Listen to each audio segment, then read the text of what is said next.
Hello and welcome to another episode of Video Game Logic. Today's show was recorded on May the 30th, 2017. I'm your host, Gaming Psychologist, and with me, as always, stalling for time, Caffeine Rage. On today's show, we will of course be discussing the games that we played. We'll have our monthly game club, Shadow of the Colossus. We'll be discussing next month's game club. Far Cry 5 has an interesting controversy. Final Fantasy VII Remake and Kingdom Hearts 3 are launching in 3 years or so. Divinity Original Sin 2 exits early access in September, our weekly community corner, and our Steam Discovery Queue. Timestamps will be in the show notes following their respective topics. Rage, how are you? Doing alright, I guess. I mean, I say that about every week, but That's true. That's true. You do. I mean, that's kind of my default, you know? Yeah. Any stories to tell this week? Well, I missed another episode on my YouTube channel because tried to record and weird interaction between recording software and the game I was trying to play crashed my video card drivers. And I learned my lesson from Halo because I was already a little frustrated, so I said, fuck it. Yep, that's great. Keep telling that story. Let's add those seconds in. Let's peel back the curtain. It was another very, very slow news week, and we're starting late because we were desperately trying to find things to add to the docket to make time. So we're gonna give it our best shot, people. E3's coming up though, so you're probably gonna get like another 4 or 5 hour episode for that. So we'll make up for it, and then the news cycle should return to normal for a while. Well, we could always just talk like this the entire episode. We shouldn't do that. That would be terrible. I'll just in post, I'll slow down the audio by like 5%, and then that'll get us to the 3 hour mark. Well, be sure you do it by tempo and not just a generic change of speed. Otherwise, everyone will start talking a little bit lower in register. Yeah, but that's the fun of it. Make your voice even deeper, and my voice will be deep for once. Yeah, I sound like Louis Armstrong with a frog caught in his throat. Indeed. Indeed. Well, I'm doing pretty good this week and today. Had a nice, relaxed Memorial Day weekend, which is, for anyone who's not from the U.S., is a holiday where we celebrate our fallen veterans. And don't forget, the news always runs a bunch of stories about how we're forgetting the meaning of Memorial Day. You know, just like every single other holiday, they talk about how we are forgetting the meaning behind it. Yeah. I mean, mostly people just take the day off or have the day off work and drink or sleep in or have barbecues.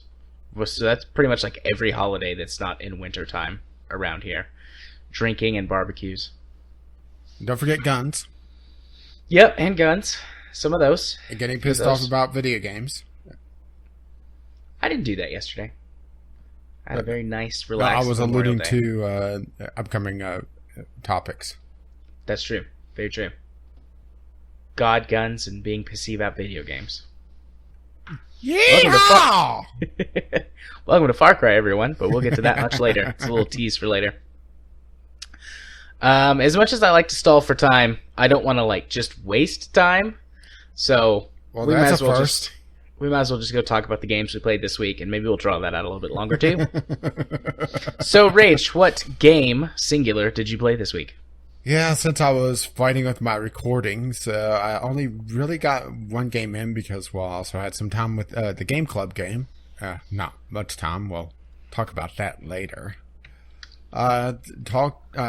Did a video on Slow Drive, I guess you could call this a puzzle platformer driving game because there is some elements of a puzzle platformer in this.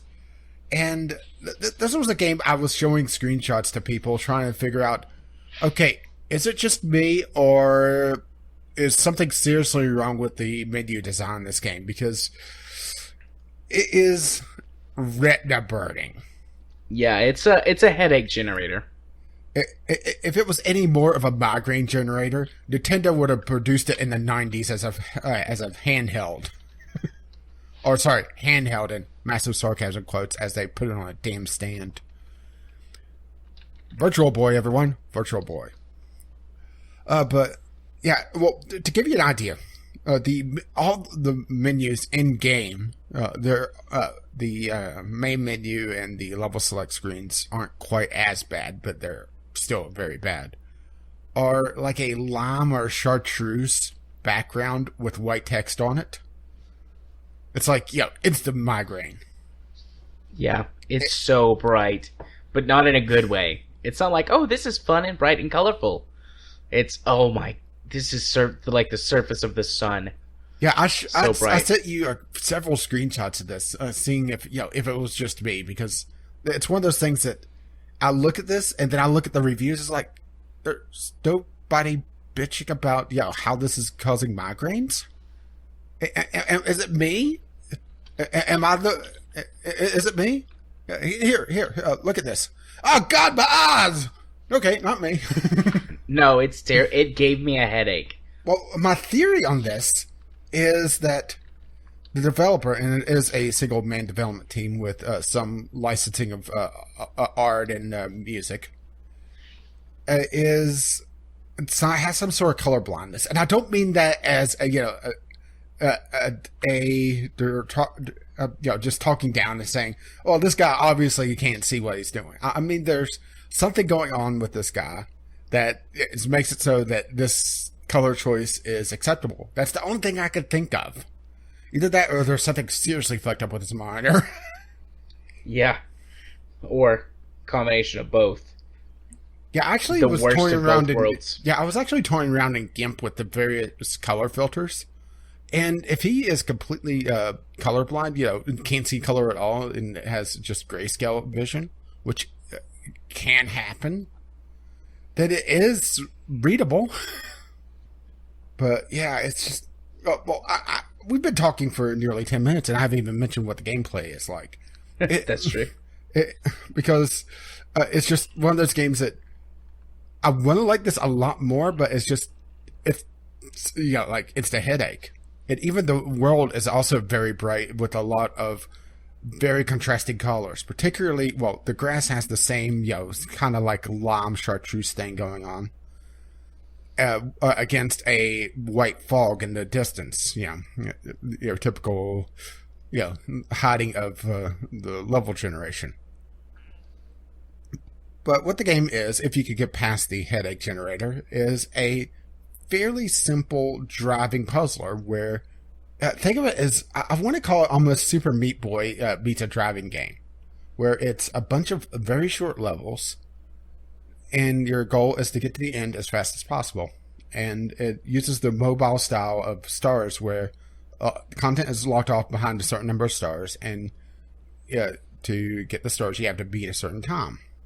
And a lot of the times, even to pass the level with one star, the most obvious path is not usually the best. Pulling off strange jumps or just finding hidden paths. And that part I actually liked. The driving physics are very simplistic, and also what kind of threw me off for quite a while until I realized it when I got kind of high-sided on a corner one time, is that the car is front-wheel drive. Not something that I would think of because usually the cars that I encounter are rear wheel, right? Mm-hmm. So and that is that completely changes how the car handles, because that's where the power is coming from. And overall, it does a decent job. Most of the time, physics wise, it does what I expected. There are times that it did some weird, little skids, but I think that's more just the physics being very simplistic and the driving model being very simplistic. It is a Unity game. I'm not sure if it's running the latest version of Unity that has a lot more support for driving games, or if this is using the older versions that Kerbal Space Program had some serious issues with drafting in. Right. But let's see what else. Something that kind of got to me. This is my other major complaint about this game, outside of just oh god, my eyes, is that they kind of fudge the number of levels that they have in this game. All right, they boast 60 levels in the game. Pretty standard for this price of game. It's a fairly cheap driving game. It's what? I'm blanking the price of this thing. It is $5.99.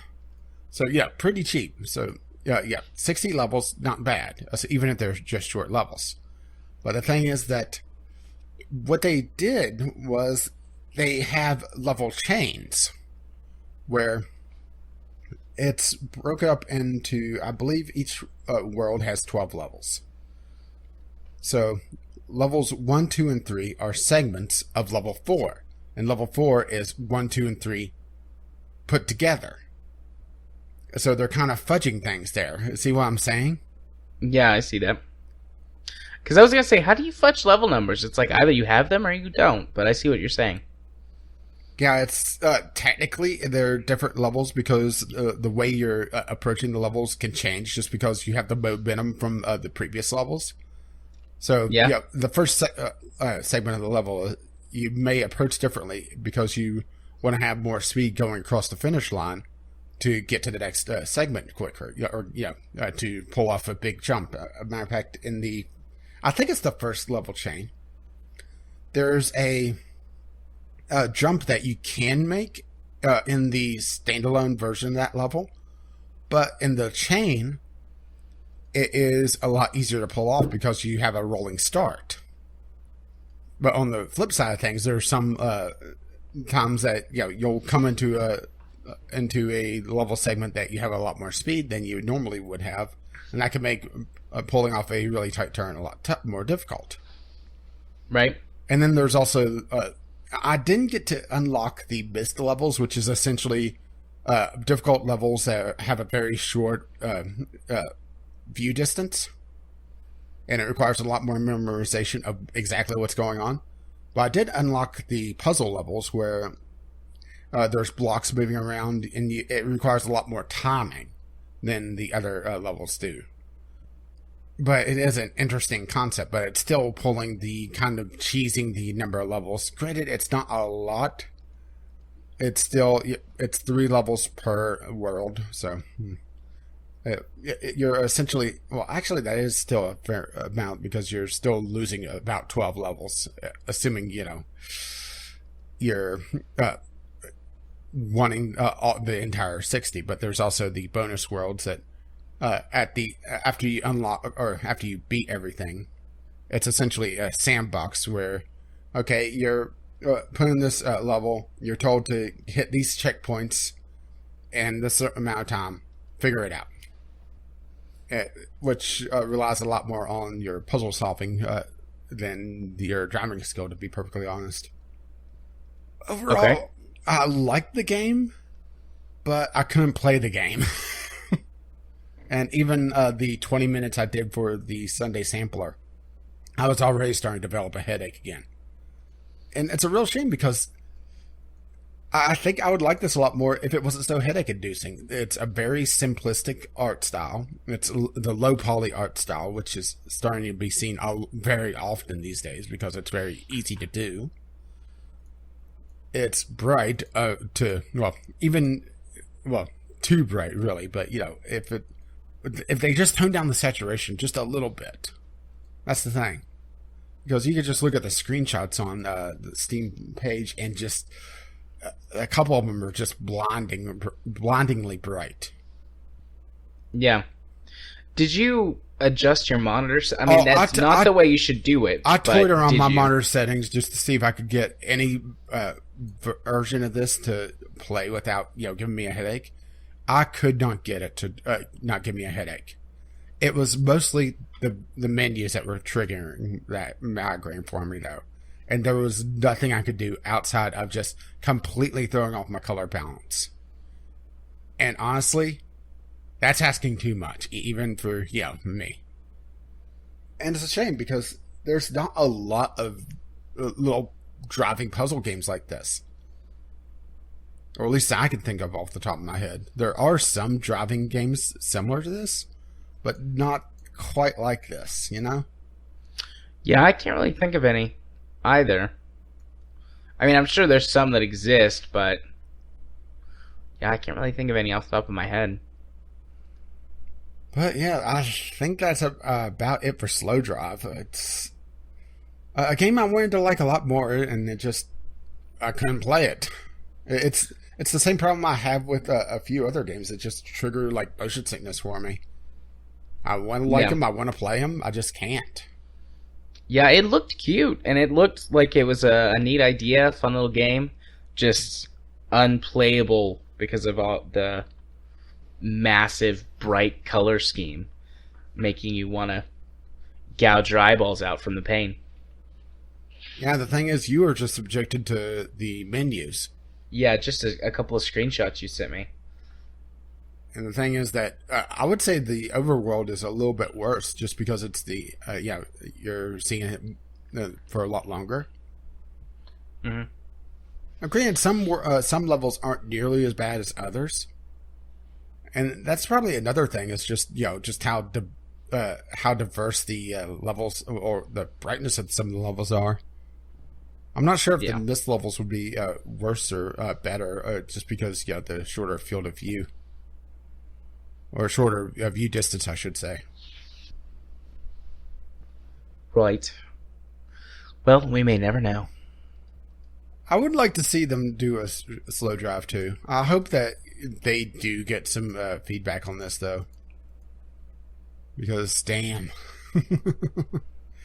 And even just the main menu, it's a white background with a cyan blocks. Yeah. Oh, there's just some weird color choices in this game and some very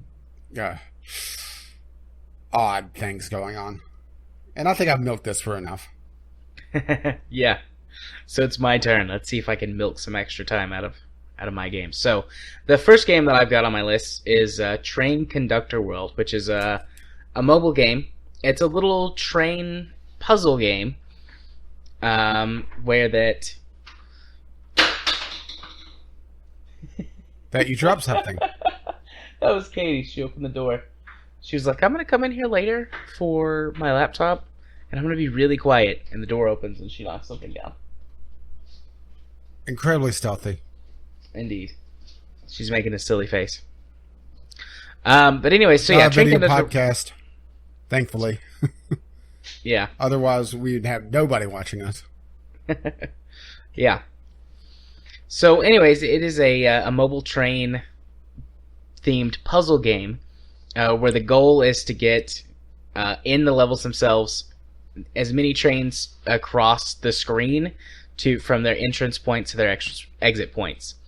And there's different levels that have different things. Some of them are just straight up. You'll have like 4 or 5 tracks of different colored trains, and they start coming in faster and faster, and you have to make sure that they get to the proper colored exit point without crashing.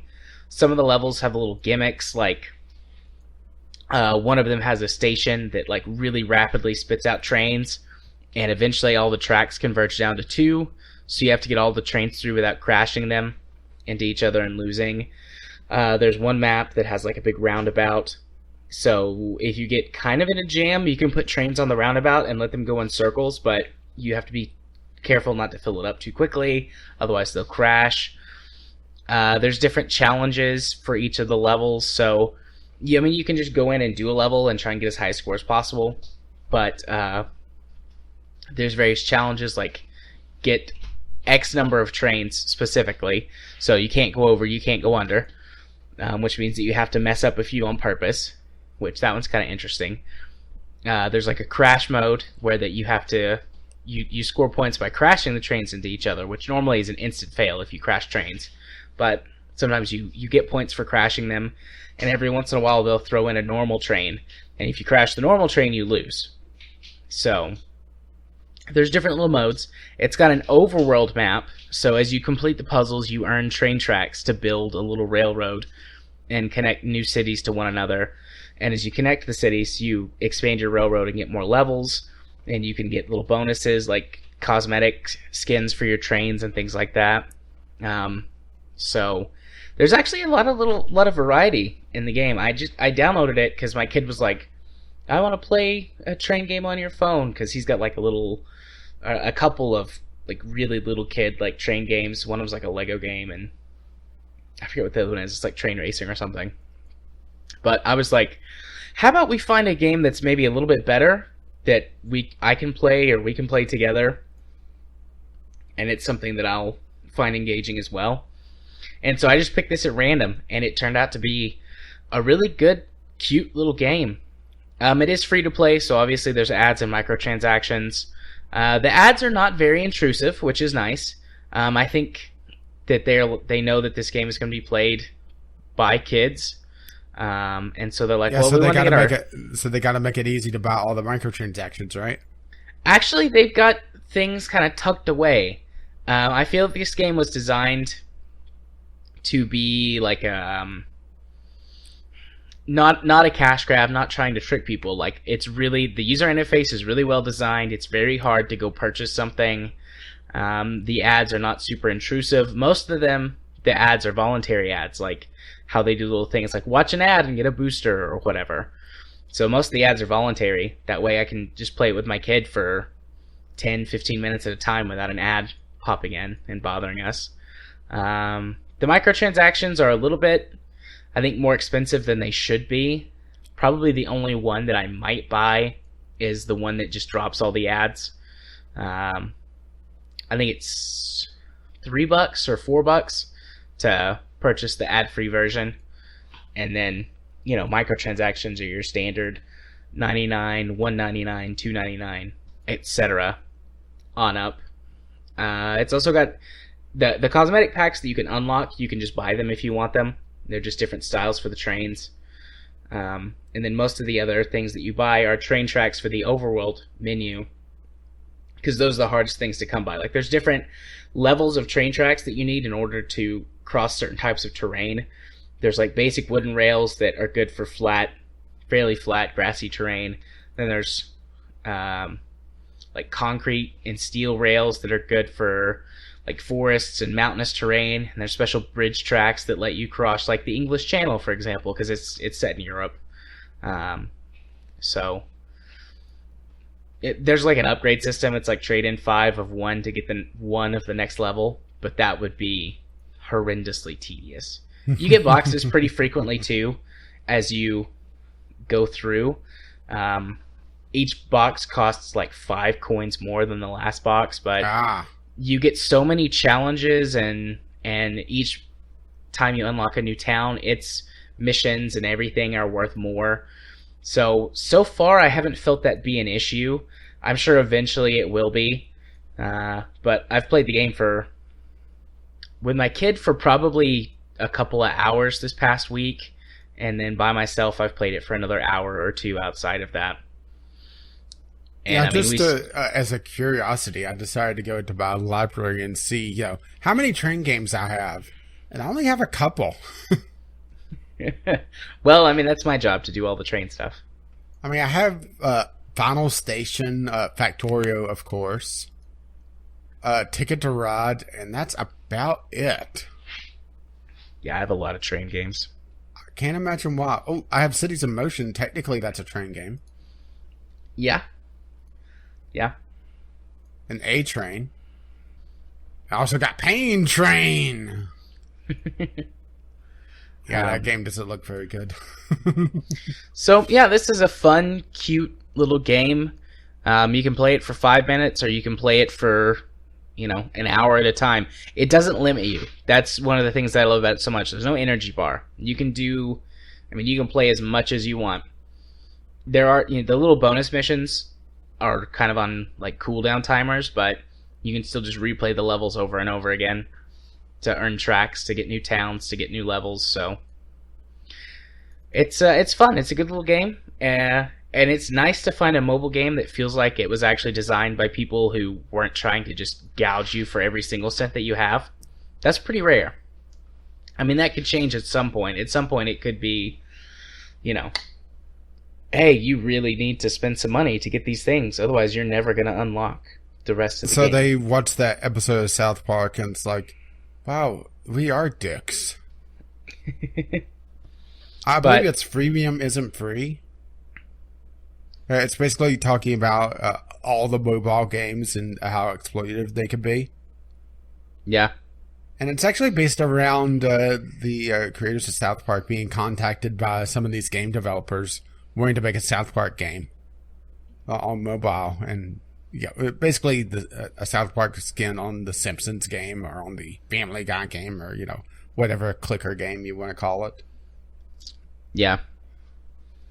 But no, this does not feel like it's exploitative, which is nice. Yeah. Which means that I'll probably spend some money on it at some point. Throw them a few bucks for not being exploitative. Yeah, unless they turn that way. Probably won't because, I don't play enough mobile games.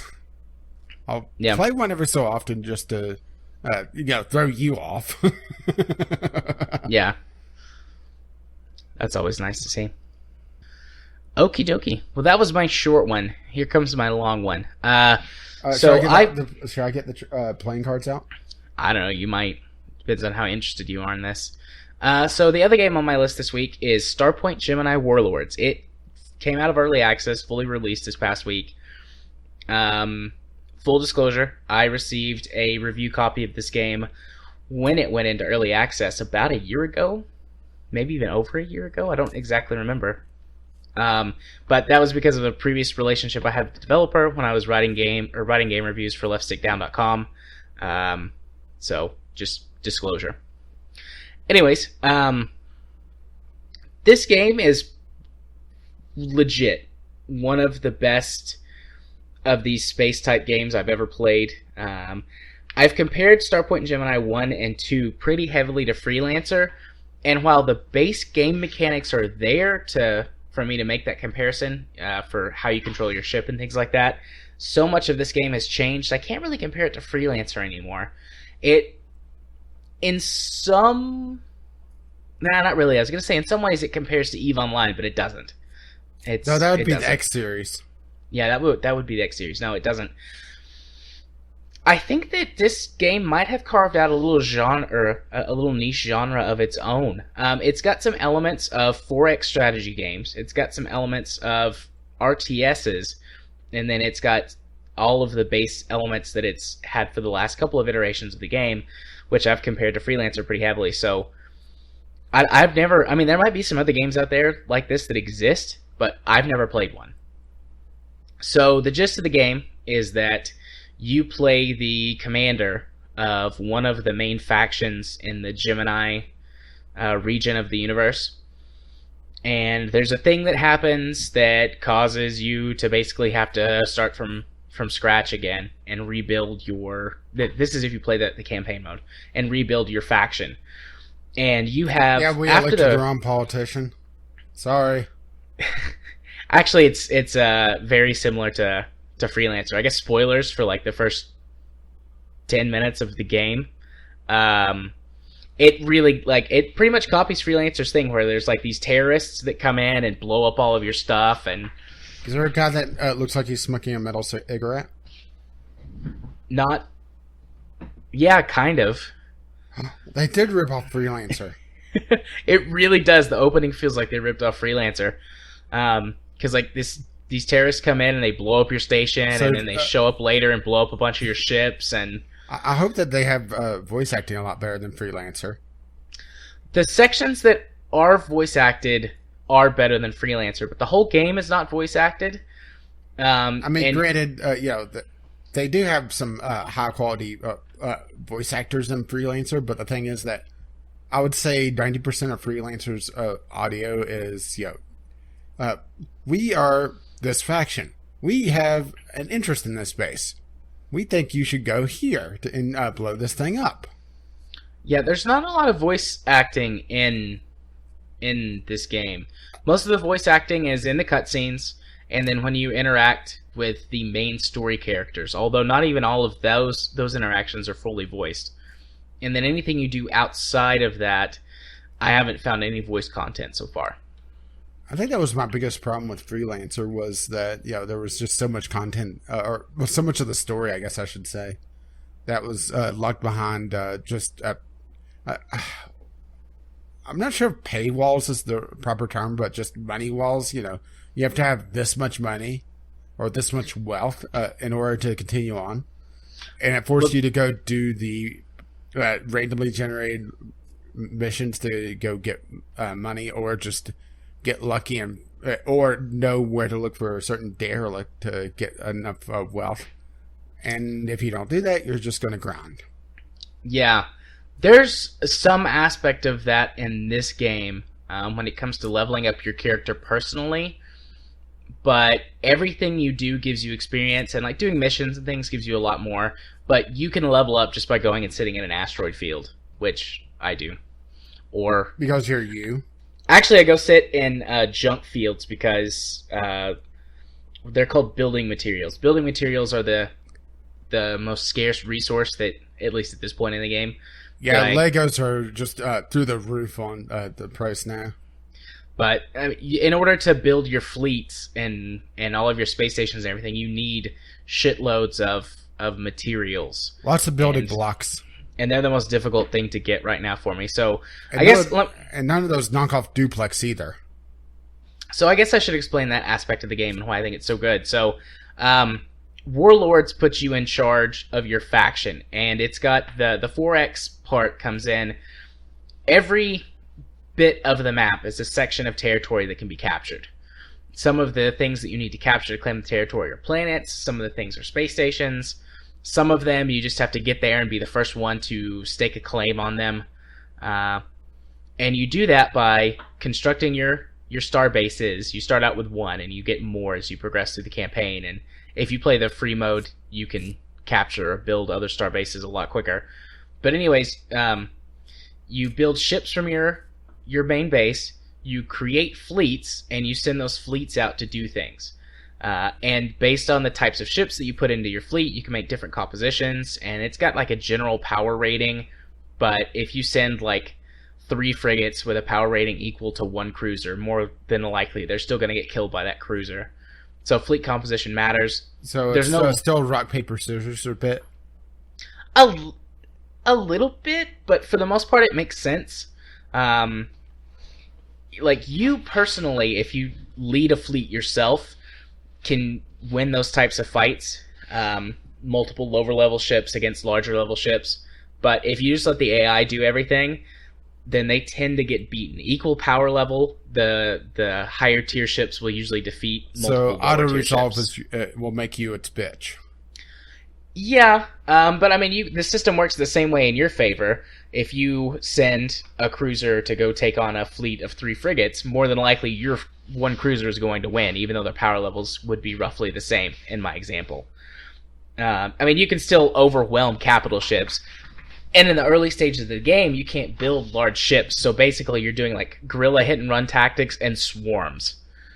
I'll build swarms of little gunships and just send them after stuff. And it's like, I know you're going to die, but you'll either whittle it down enough that I can come in and finish it off, or you'll actually kill it and there'll be like one ship left. And you're getting a promotion, young man. But the thing that I like about it the most is there's no limit. Like, you have a general, it's called your command capacity, and that's how many ships that you can control total.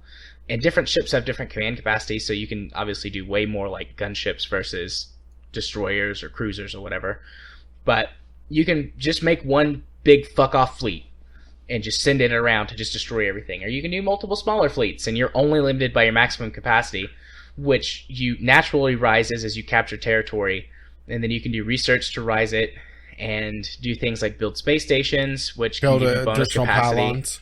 Yeah, you can build additional pylons. And it's just a really well done system that makes sense. And I don't feel like that anything that they've done with that system in particular is bad. It's really intuitive. It's really easy to get into and figure out. It's got a slow start in the campaign, because like I said, it's really hard at the beginning to get the materials you need to build vessels. But there's a couple of story missions you can do that give you a little jump start. And I didn't realize this. Like, I was just hanging out like, I need to build ships. I need to build ships. And eventually, like, this one guy pops up and he's like, hey, I know that you're like building your fleet, but you should go do this mission and take this place, and it'll help you out. It'll give you a big boost. I mean, that's the gist of what he was saying, and there was story stuff, but I think the game recognized that I was taking too long, and it was like, hey, you're spinning your wheels, you should go over here and do this, which I thought was nice. It didn't make me. It was just like, hey, here's this thing if you want to do it. And so I went and I completed that mission. I got a huge boost to... I went and did the thing, and then I got a huge boost in my materials production, and I feel like I'm getting back on track now. But the AI also is not stupid. They're trying to take over your territory just like you're trying to take over theirs. And you have allies that you can call on for help, or kind of use as a buffer to protect you from pirates and the factions that are not your allies. But there was this one, for example, there was this one base that was really, really important to a shipping lane in the area. And I didn't really need it. I mean, it was nice to have it, but at the stage that it was, I didn't need it. But every once in a while, the faction that was my enemy would go off and try and attack one of my allied factions, and every time they would, I would send a guerrilla force, the suicide force, basically go blow up or capture the space station that was the trading post, and then I would just abandon it. If I captured it, I would just abandon it, and or if I destroyed it, then I would just leave the area, and then they'd come back and rebuild it, and then I'd do it again. And I whittled down their main base because they really needed the shipping. Like, it was, their territory was like a little island that was cut off unless they had this space station to have control of the trade lane there. And so they were trying their hardest to defend it, and I used that tactic to whittle them down until I could go in and take over their main military base. But so it's cool. You got to use tactics and strategies, and I mean, so how intelligent do you feel the AI is overall? That's a big problem with 4X games in general, is that the AI tends to favor really one, maybe two strategies, and then they just always stick to those, no matter how effective they may be. I feel like they're pretty intelligent because I can see different AI factions using different tactics based on what it is that they, or where it is that they are. For example, the ally that's closest to me they're really, really big. They're like one of the main factions in the game. So they favor really large fleet tactics and try and lure enemies into just straight up fights with them out in the middle of space, where that they can just overwhelm them. Whereas one of the pirate factions that's close to me that controls a small amount of territory and has multiple small fleets instead of a big one will try and bait fleets in and then draw them towards one of their bases, which gives them a huge boost in power so that they have potentially an advantage in the fight. I feel like they probe defenses. I've seen the AI come and attack from, for example, multiple angles on one of my bases, or will send in a small fleet, but large enough that I have to send in some of my own forces to fight it, and then they'll send in a big fleet after that, and it's like, well, fuck, they just sucked my main fleet into a battle. And then it's like, well, do I retreat to save the ships, or do I throw more stuff at it and try and save the station, or whatever it is that they're attacking? So that's interesting that they probe like that. I feel like, and there's multiple levels that you can set to the difficulty in the AI intelligence. I just left everything set at its base, and I feel like there's a slider for the intelligence. Yeah. That's really interesting, because that the main screw to adjust AI in games is how much they cheat. I haven't changed the settings, so I don't know if there's cheating involved or if it actually changed how smart that they are and different tactics. I should play around with that. Well, how much they cheat, and also their starting stuff, because I know, at least in the Civ series, because that's the 4X that I have the most experience with, is that at very high levels, the AI will start off with a good, it's a few units, but still a pretty good army for just a turn one, and get a massive boost to their overall production, or just across the board, to try to make up for the fact that the AI is kind of dumb. I don't feel like that they're cheating, because if you destroy a fleet, particularly from like a pirate fleet or one of the smaller factions, it doesn't just like pop up in a few minutes. It takes a while for that fleet to get rebuilt.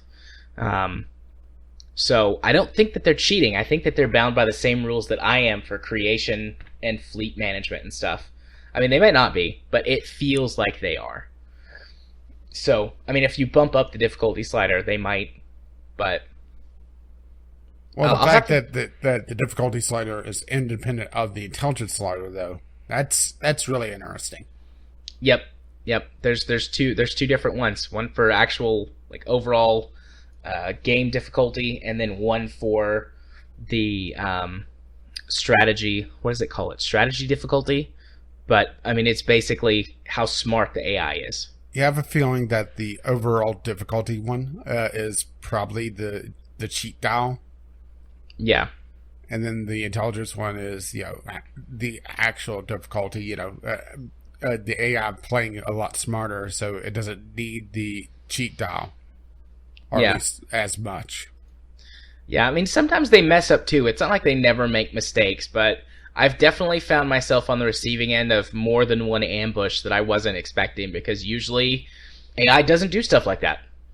Or if they do, it's scripted, and then once they do it once, you can figure it out. But I've seen the enemies use nebula and dust clouds to hide from scanners and pounce on one of my fleets, or sneak up on one of my space stations. Just, how it sounds like it's playing. It sounds like it's playing like a player would. Yeah, it's really interesting, which makes that portion of the game feel really solid and be one of the biggest draws for it to me. Because not that the rest of the normal gameplay is bad, but it's just the same thing that they've done in the other two iterations of the game. And it's very freelancer-esque. You do some missions, you level up, you get a better ship, you progress the story, you do some missions, you level up, you get a better ship, you progress the story. Yeah, I was looking to see if there's multiplayer, and it doesn't look like it. No. That sucks. There should be. Because you could do a massive faction warfare game outside of the campaign mode. There's different versions of start conditions that allow you to jump in at sort of different levels of the faction play. And you can start out basically how you do in the campaign mode, except there's no campaign aspect to it. You just basically conquer the galaxy to your heart's content. And then you can start with a pumped up fleet, more territories, start at higher levels so you can skip all of the low level stuff if you want to. There's, what do they call it? A free roamer mode? I don't think it's called freelancer, but it's something, and you start with just a single ship. Easy there, Trent. And, it's up to you if you want to actually conquer territory. You're going to have to be the one who does the initial bit of conquering until you can start building your own fleets. So, I mean, there's a game mode I feel like in there for everybody. Yeah, Steam, the developers were giving away the previous game just last week, I think it was. So I guess I should try that out to see how it feels to me. Yeah. I have such a backlog. Yeah. They added a lot of quality of life features to this game, too, that were sorely missing from the last one. For example, in the previous games, you had to land on a space station or a planet to save. And you could not quick save in space either. So you couldn't, cheat your way around that. But now you can just quick save anywhere. You can do a normal save game anywhere you want. The autosave system is a lot more generous than it was before. Excuse me. So you don't have to worry as much about if something happens. It's like, well, shit, now I just lost however many hours of progress, which has happened to me in Starpoint Gemini 2. Because if you're going on a lengthy mission that doesn't involve any stops to planets or stations, towards the end of it you're going, oh, if I screw this up, I'm going to have to redo this whole thing. And it took me an hour. So there's none of that. The game, I'm going to sell this to at least one person that's listening. There's already a Star Wars mod. Star Wars and a Star Trek mod. Well, the Star Wars one was literally the first one I saw. Yeah. I've checked out a few and of the the thing is mods. that it looks like the Star Trek ones are split amongst just like a half a dozen different mods. Yeah, that's how it was previously in Starpoint Gemini 2. So I don't know what's up with that, but yeah, I've tried out a few of the mods. They're mostly things that smooth out the progression curve and improve your what do they call them? Your war chiefs.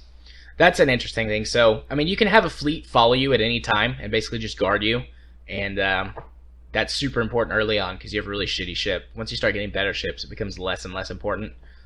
Still nice though for like big battles and stuff, but you have they're called war chiefs, and they're basically like squad leaders, and they have bigger, better ships for their level than they should, and they give certain boosts to fleets depending on what type of commander that they are. And those are nice. Those are kind of the equivalent of the mercenaries you could hire in Starpoint Gemini 2. And I think that you can build different ships for them. I'm not sure. They kind of have like a starter ship. And I've played it for like 10 hours since it released, and I'm not super far into the campaign. I don't feel like. Because I'm only level 10. I think the max level is 50. So I'm still pretty early. But anyways, that's a nice feature that they have.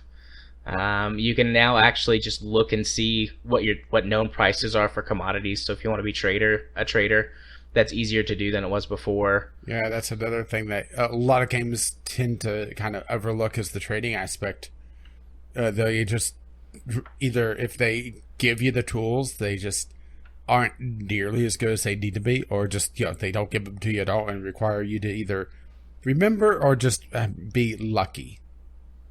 Yeah, the previous Starpoint games were like that, but in this one, whenever you're looking at trade commodities, you can just whenever you've got one highlighted, you can hit known prices, and it pulls up the screen, and you can look at all the prices across the galaxy and historic prices and things like that. So it makes it a lot easier to be a trader.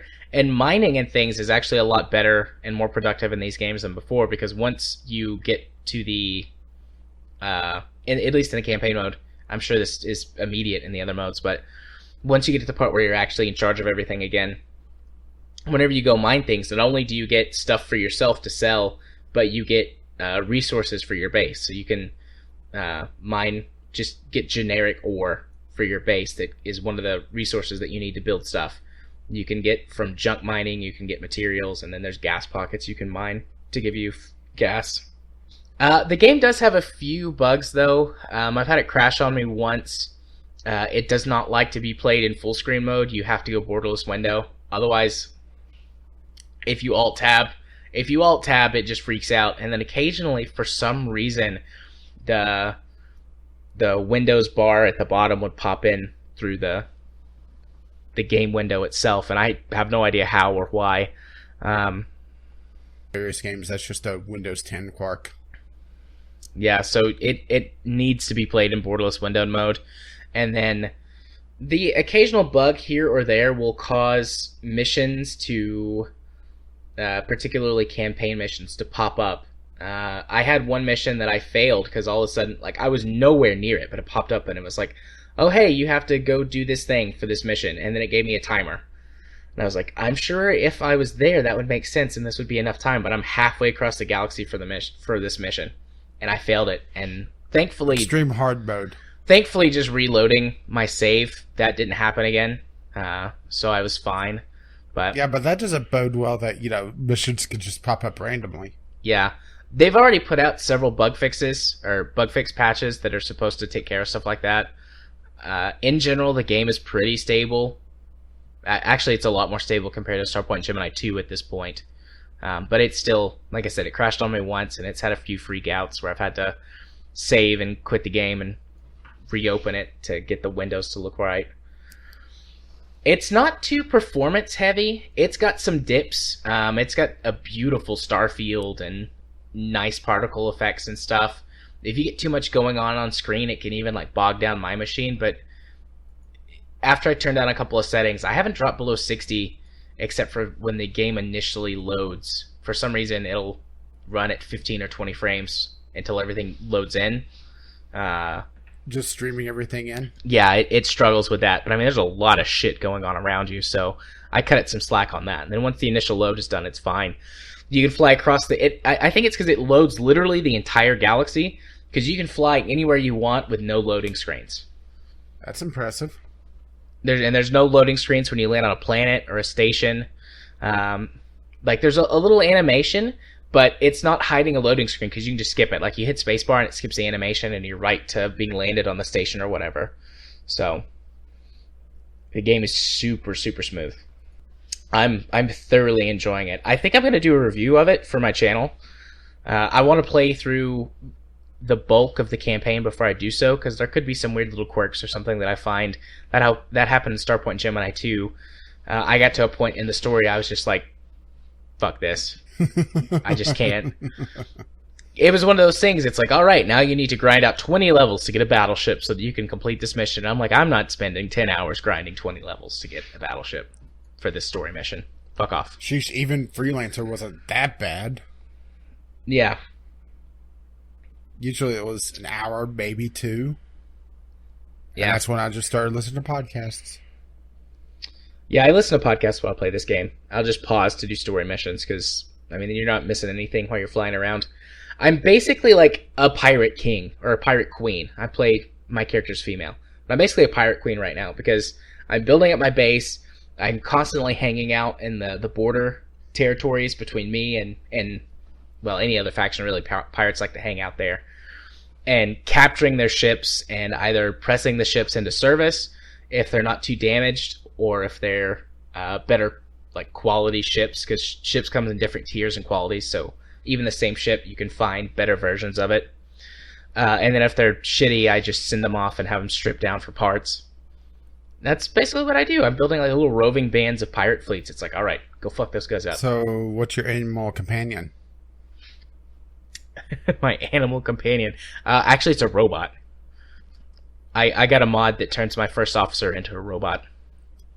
I'm not sure if that's allowed for a pirate. So aren't you required by the pirate code to have an animal companion as a pirate? I'm not sure. If I am, though, if that's a thing, let me know. There are actually animals that you can buy as trade commodities, and I'll just be sure to leave one in my on my cargo hold at all times and just say that's my animal companion. I mean, to be fair, they are more guidelines than rules, though. Indeed. So, overall, I'm really, really enjoying this game. If we get done early enough tonight, I'm going to play it some before bed. I was playing it right before we got started. I almost was late. I mean, I guess I was a few minutes late because I saw what time it was. I was like, my computer's been on for 2 days. I should do a restart before we start the podcast. And I need some water and to go to the bathroom. So that's your excuse. It's the game that I'm constantly wanting to play right now. And here, I just go shoot things in Warframe. Yeah. Mostly because I need some action because of, Game Club. Yeah. And that would be a great segue, but I have one more thing to say before we segue.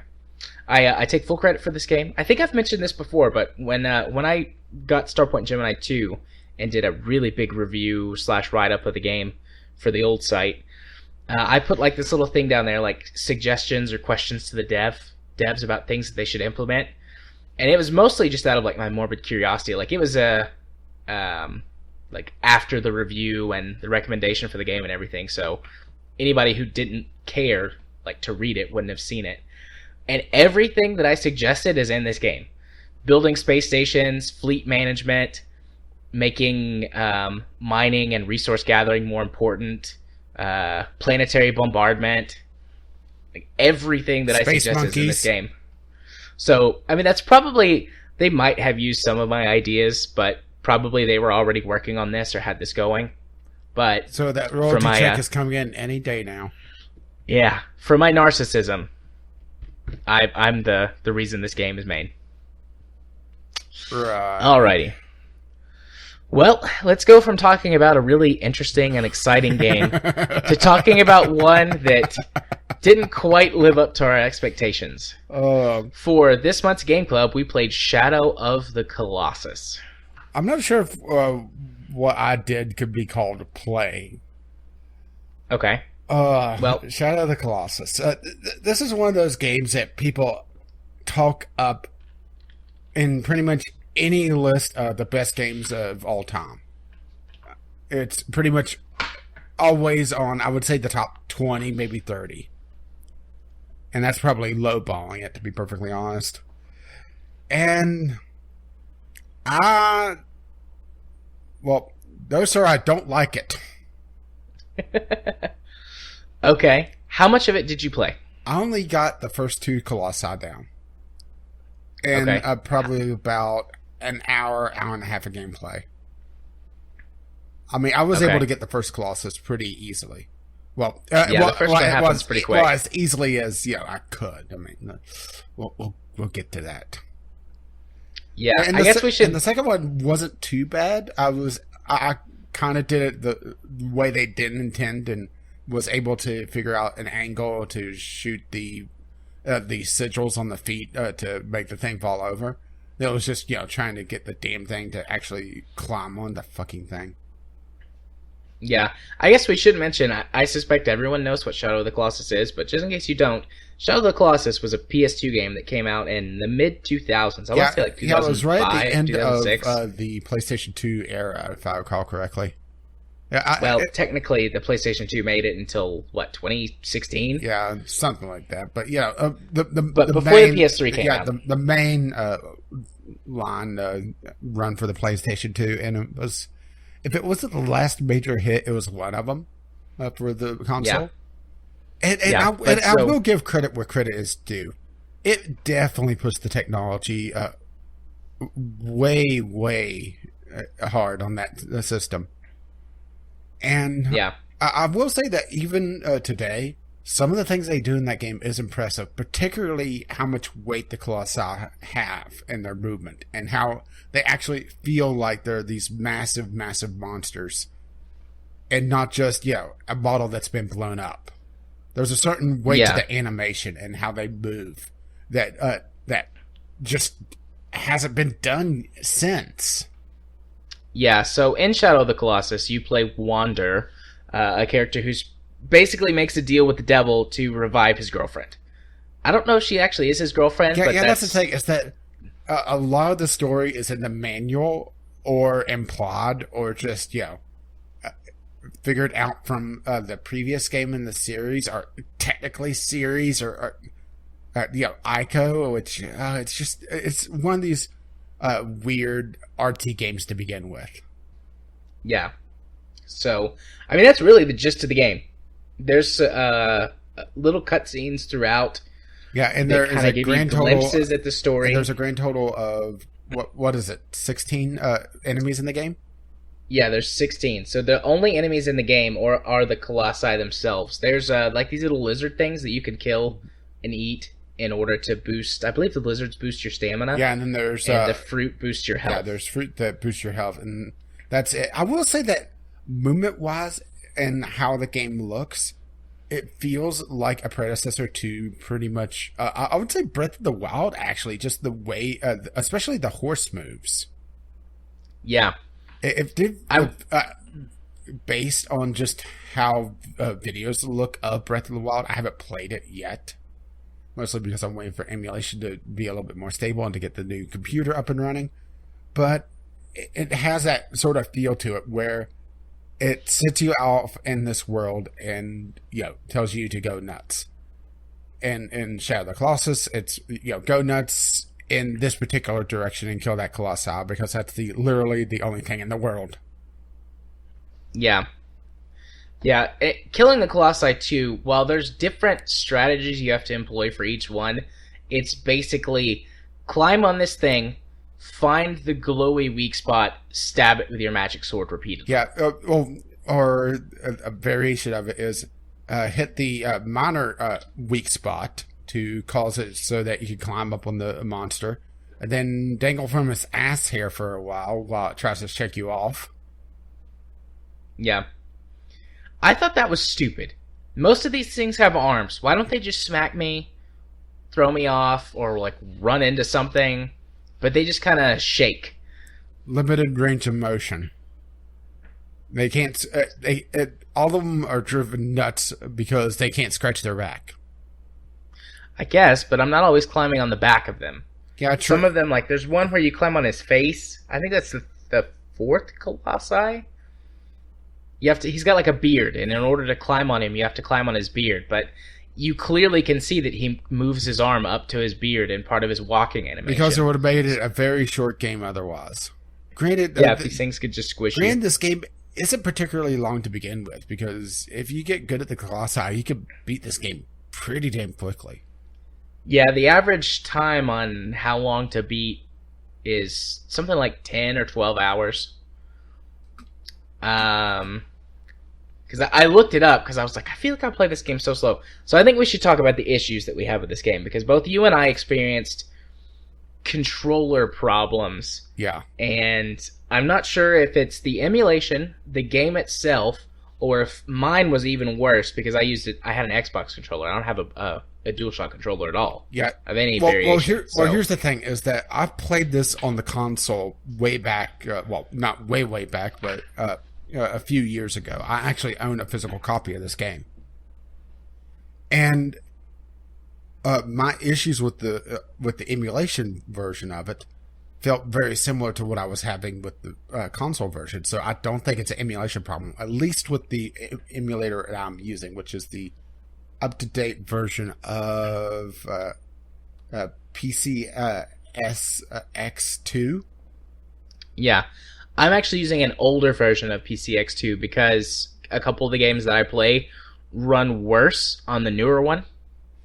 I don't know if it's like stability issue or what, but Naval Ops, all three of the Naval Ops games run worse on the more up-to-date version, so I've got the older one for those. Yeah, well, I'm running the latest version, and it feels pretty much like the console version. Granted, it is a lot smoother because, it has a better frame rate, but it doesn't feel like it's impacting anything otherwise. My biggest problem with this game was the camera. And I'm going to use the term art house camera, where the camera is too busy trying to make the game look pretty. So, here, let's have this long sweeping shot of the Colossi as it swings its club. Never mind the fact that, you can't see where you're facing or where you're going, or, that doesn't matter. Look how awesome the Colossus looks. Oh, fuck, you're dead. Okay, reload. We'll try it again. Yeah. My biggest problem that made this game rough for me was that I had dead zones on the joysticks that I never could get ironed out. So, you have to have some pretty delicate movements in this game. I mean, a lot of it is, just run forward as fast as you can and climb and things like that. But occasionally you need to have some delicate movements, especially when you're aiming the bow to try to hit a weak spot to make a Colossi fall over. Anything with the bow is just murder. Now imagine having a dead zone, which means that you can't make really fine movements and it's really jerky. That was what I was having to deal with, which made every fight draw out even longer. Yeah, this is where having the DualShock really paid off for me, because this is going to be really weird. When I'm playing this game, I'm playing on PC. I'm using a DualShock, which is emulating a Xbox 360 controller, which is emulating a PlayStation 2 controller. Nice. But the bonus of this is, because I'm using my DualShock 4, is I'm using DS for Windows still, and I'm able to alter my sensitivity of the controller a lot more than you can. So if I really cared about this game, which I don't, but if I did, then I could spend the time to dial in the sensitivities just enough, or have different profiles where, while I'm on the overworld, going in between the bosses, which is really a very short part of the game, have one set of sensitivities, and then have it where once I'm in the boss fight, I could switch over to a different profile and drop the sensitivity on especially the right analog stick. That's where a lot of the trouble was. Well, I mean, I could have done something like that too, but I'm too lazy to do that. Well, I just didn't care enough about the game. Yeah, ultimately my fix was just to turn the sensitivity down. Or no. Would it be up or down? Everything moved slower. Yes. So, whichever one I'm looking for that made the controller, or made the movements go slower whenever I turned the joystick. I still had the dead zone, but when I got out of the dead zone, it was less jerky. And I kind of found a happy medium between, okay, I still feel like I'm able to move and do things quickly enough, but at the same time, it cuts down on a lot of that jerky motion. So, well, also, but I mean, I played it for like 10 hours, which is, a little bit on the quick side, but still like within the beatable range of time. And I only got to the 5th Colossi, or is it the 6th one? It's the bird, the flying Colossi, and I just couldn't do it.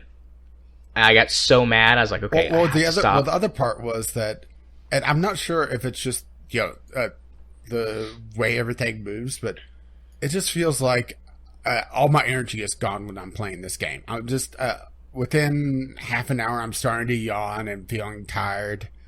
And I'm not sure if it's just the way the camera moves when it does move, because that's another thing that really just drives me absolutely batshit, is that the camera is a physical object in this game, meaning that it could hit the terrain and be impacted by the terrain. So if you get too close to a wall or to a cliff, well, the camera, who knows what it's going to do. I didn't realize that the camera would count as a physical object. Yeah. I found that frustrating, but I didn't realize that's why. Yeah, that's what it's doing. If you're near a cliffside and try to rotate the camera around you, it'll bump into the cliff and then just get stuck there until it gets to a point where it on the rotation, it would come out the other side and then it would jump to that spot. Weird. Why would they do that? Why would they put the camera as a physical object? I wonder if there was some benefit to the physics in the game, because like you talked about before, the real weight of the Colossi can really be felt. And sure, part of that is definitely in how they animated that, but I think a lot of it is like every time they take a step or smash the ground next to you or whatever, I mean, the camera jumps around, but not in a way that feels fake, if that makes sense. Yeah, it has the proper weight to it. And that's a lot of what modern gaming is having trouble with, is just having the proper weight to movement, having the proper weight, especially to combat, to weapons. You see things like Dark Souls that does it well, where weapons can be big and slow and have impact and have that proper feel to them. But then you have just games where, you'll have Cloud's sword and he's just whacking away on someone that, it acts like the sword is made out of styrofoam because he's able to move it so quickly. Right. Yeah, maybe that's why they did it. Maybe that was the best, because it doesn't feel like it's like a digital After Effect, if that makes sense. Like, if you've ever been in something that produces like a ton of vibration, like an earthquake, or there's at our old house, we live next to a rock quarry, and whenever they would they would do too much, like the ground and everything would shake like that, and your vision would shake because your body's shaking. And that's what it felt like to me, as opposed to just like, oh, this is a digital After Effect where they shake the camera. Well, one time at a hardware store, I leaned against the paint mixer. Does that count? Oh, yeah, I guess. Where I live, there's a lot of mining and a lot of heavy trucks on the road with material, and there's definitely that weight of movement as well, and also of course the trains. Right. Yeah. So yeah, I have experienced something like that. Granted, nothing like an earthquake like the Colossus would generate, but it's the same basic idea. I just think that I'm not sure if it's completely tied to that or if it's just an oversight. Really, that you have to remember that this is a very, very old game, so it may just be standards of the time. That was how it was done. Yeah. Could be. And also, another thing is that this game originally was going to be a lot bigger than what it was. And it was it was originally, I was doing a little bit of research on it because, I only played it a little bit, so I need something to talk about. There was originally talk of this being an MMO. Oh, I did not see that. Although I did see that originally the 48, pitch had 48 Colossi, and then they cut it in half. Yeah, because of technology, and then they cut it down even more because, they were having repeats. And that is something Yeah. that I have to applaud them for, is that even though there are just a handful of Colossi, well, 16, but they have it where none of them really feel like they're repeated. Yeah. Granted, I think the though base that was mechanics are still there. Hit the weak spot. And was this the first game or was this the game that really introduced the idea of glowy weak spot? I don't know. I had that thought though. I was like, is this where it all started? Is this who we have to blame? I doubt it. Well, I don't know. Let's see if Google can help us out on that one. Could always just go to TV tropes. Yeah. But now, before I do that, I want to just do a Google search for history of the glowy weak spot and see what it tells me. Let's see. Oh, it just pulls up the TV tropes page. Or that's like the first one. Yeah, I'm just seeing if it's. Yeah. Well, let's just go to video games. Shadow of the Colossus. All possesses a glowing sigil on their flesh that can only be revealed by sunlight, reflected off the hero's magic sword. Hitting the spot is the only way to inflict any injury to them. Somewhere between half and 90% of the fight, depending on the boss, is exposing or getting there. So they don't call it the originator, but I do think it's probably the first game that a lot of people played that had the glowy weak spot. Yeah. I'm looking for one that I know, like, Metroid. The original Metroid, yeah. I feel like, though, like, the modern incarnation of Hit the Glowy Weak Spot has got to come from this. I mean, I feel like the Dead Space series wouldn't exist if it wasn't for Shadow of the Colossus. That whole game is Hit the Glowy Weak Spot, even more so than Shadow of the Colossus.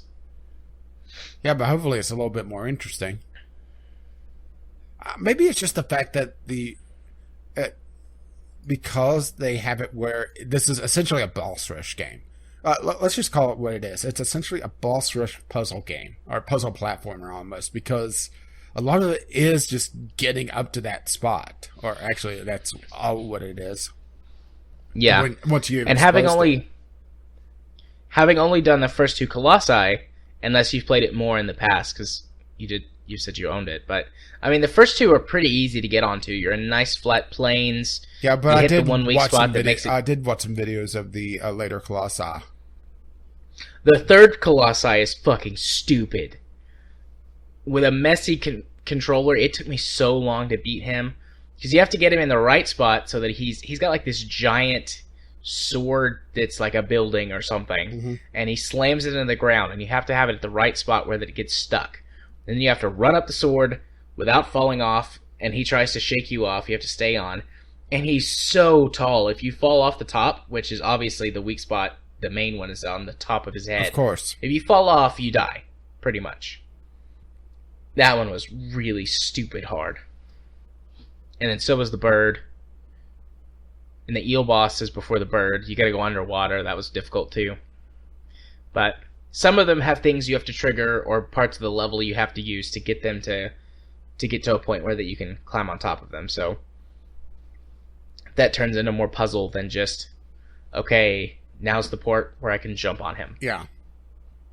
Yeah, I think I made the right move of not playing further because I was already getting frustrated with the camera. Well, also there was a couple times that my character wouldn't grab on when it looked like there should be a way to grab on. It was the artificial. Well, you're not grabbing the ass hair, so you can't climb on. Yeah.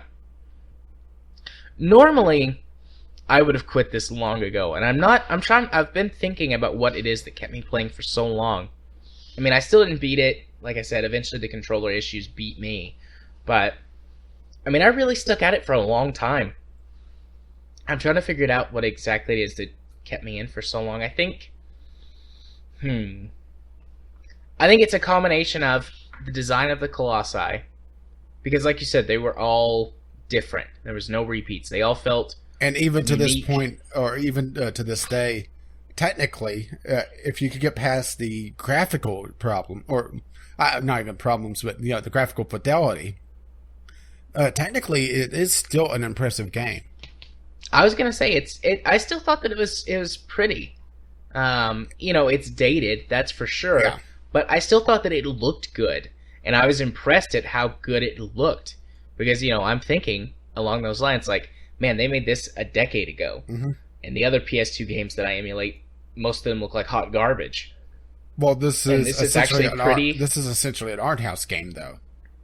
They cared more about making the game look pretty than making it play well. Yeah. Don't get me wrong. It is playable, but it's you could definitely tell where the focus of the game was. The fact that the dodge roll is 2 buttons that if you hit them not perfectly at the same time, half the time you're not dodge rolling. Yeah. How do you feel about the soundtrack? Maybe that was part of what was putting me to sleep, because it is a very in the overworld, there's not a lot of music, if I recall correctly. No, there's not. So it's most of the music is when you're fighting the Colossi. Which is very punctuated, I think is the best way to put it.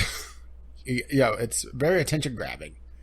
But I think I wasn't paying too much attention to the music, because by that point I was trying to fight the camera into a position of actually seeing what the hell the Colossi was doing.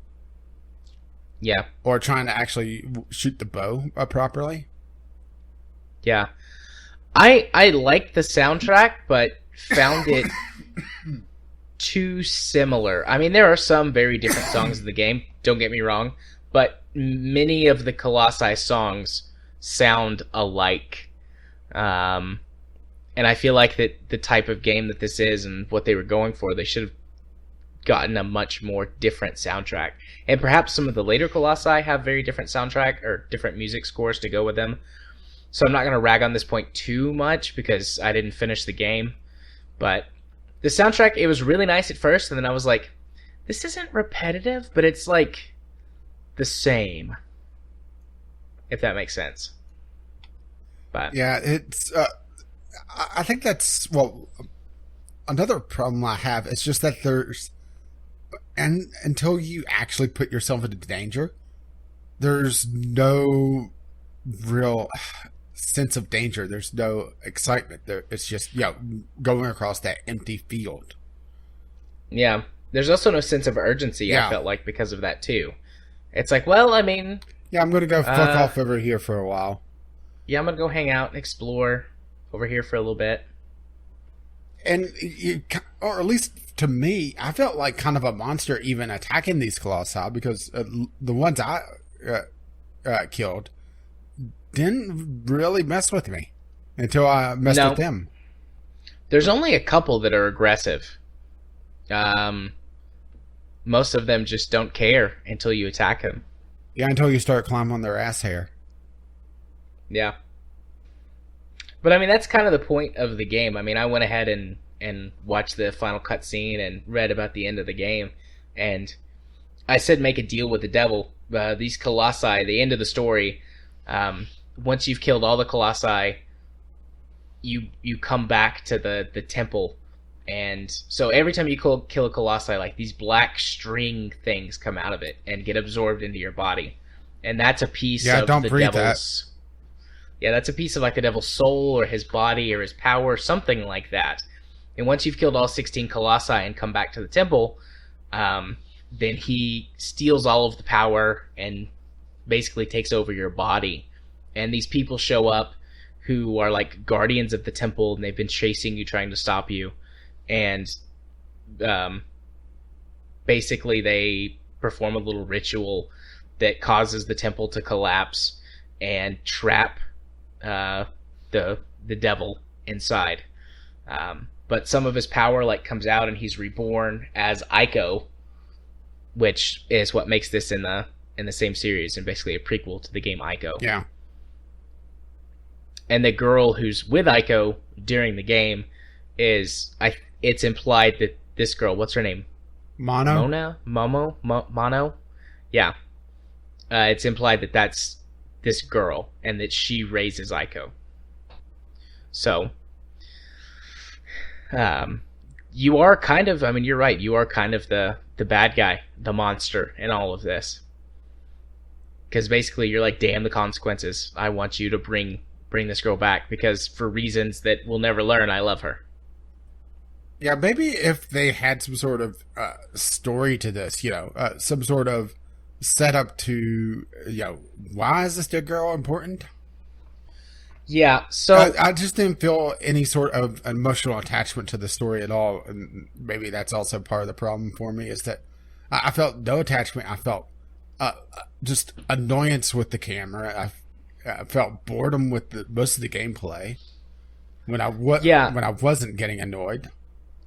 So all of those things said, well, before I move on, do you have any last thing you want to add? Because I want to ask a question. I will say that the horse's controls, it felt like I was actually on a horse. That was done really well.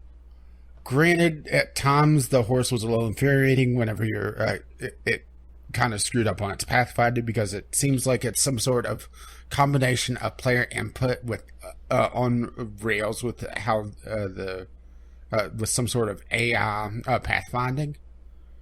Yeah. And there was a couple times that the horse would just get confused. But overall, I think it handled pretty well, and it had, once again, the horse had the proper weight to it, that it didn't feel like I was on a horse-shaped motorcycle. You know what I mean? Yeah, I get that. I just found it kind of annoying, but that was mostly, again, the horseback riding suffered from that dead zone too, because the horse was twitchy, a little bit unruly. Okay, so this game, like we said at the beginning, is revered as like one of the best of all time, a classic, an absolute classic, and I just don't see it. I don't feel it. Like, the comment that I've made to you a couple of times is I feel like this is the Beatles of video games. Yeah, it was pretty good in its time, and it definitely influenced a lot of things going forward, but looking back on it, there's a lot of it that's just not that great, and it's way too overrated. Maybe it's just the fact that we're looking back at it instead of looking at it at its time frame. Because even to this day, there's really been nothing quite like it. There's been a couple boss rush games, but they've never had the scale of Shadow of the Colossus. Mm-hmm. But I can see that. It's still a very unique game. Yeah, I was gonna say, it is very unique, which is pretty rare in video games, because typically when something comes out and is met with this kind of praise that Shadow of the Colossus was met with, everything else is like, oh man, that's where I gotta go. I gotta copy that. I gotta make that. And in some senses, that's good. That's how genres are born and things like that. But that does keep there from being, sort of gems. These big points we can all point to and say like, yes, this is our. Shit, I just forgot the name of the movie that I was gonna say. Citizen Kane? Fuck. Yeah, sure, that's one. That wasn't the one I was going for, but Citizen Kane is one of those movies. Which Citizen Kane also, some people think is highly overrated, but then again, the plot twist has been spoiled for decades.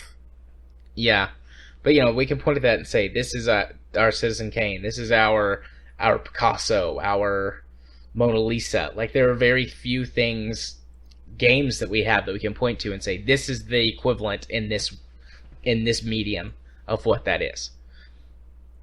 Because of the unique way that video games are. I mean, yeah, there's a million copies of movies too, but the copies rarely water down the original. And in video games, that happens all the time. The copies water down and overtake the original. Maybe I feel like I'm kind of making the case for that. Well, also, even though the gameplay... Well, there's also the point where... even a movie that came out 10 years ago doesn't feel as dated as a game that came out 10 years ago. Just because of how quickly the advancement of technology is going on. Yeah, I mean, big examples for that in the movie industry would be like Jurassic Park. That movie came out in, 93? But the CGI in that movie holds up to this day. Whereas there's, in the film industry even, there's a lot of movies that hasn't happened with. But no game that was made in 1993 holds up to today in terms of graphical capability. And in many ways, honestly, in other capabilities, because gameplay, you have no interaction with a movie other than watching it. Well, it might make you feel some things, but you put in your 2 hours, you're done. Well, just look at how I interacted with Halo. Yeah. I mean, it's the same basic idea. A game that was a milestone for the first-person shooter genre and spun off a lot of, imitators, but also basic things of the genre. The two-weapon system, regenerating health. But I absolutely hated it because I'm looking back at it from a decade and a half later.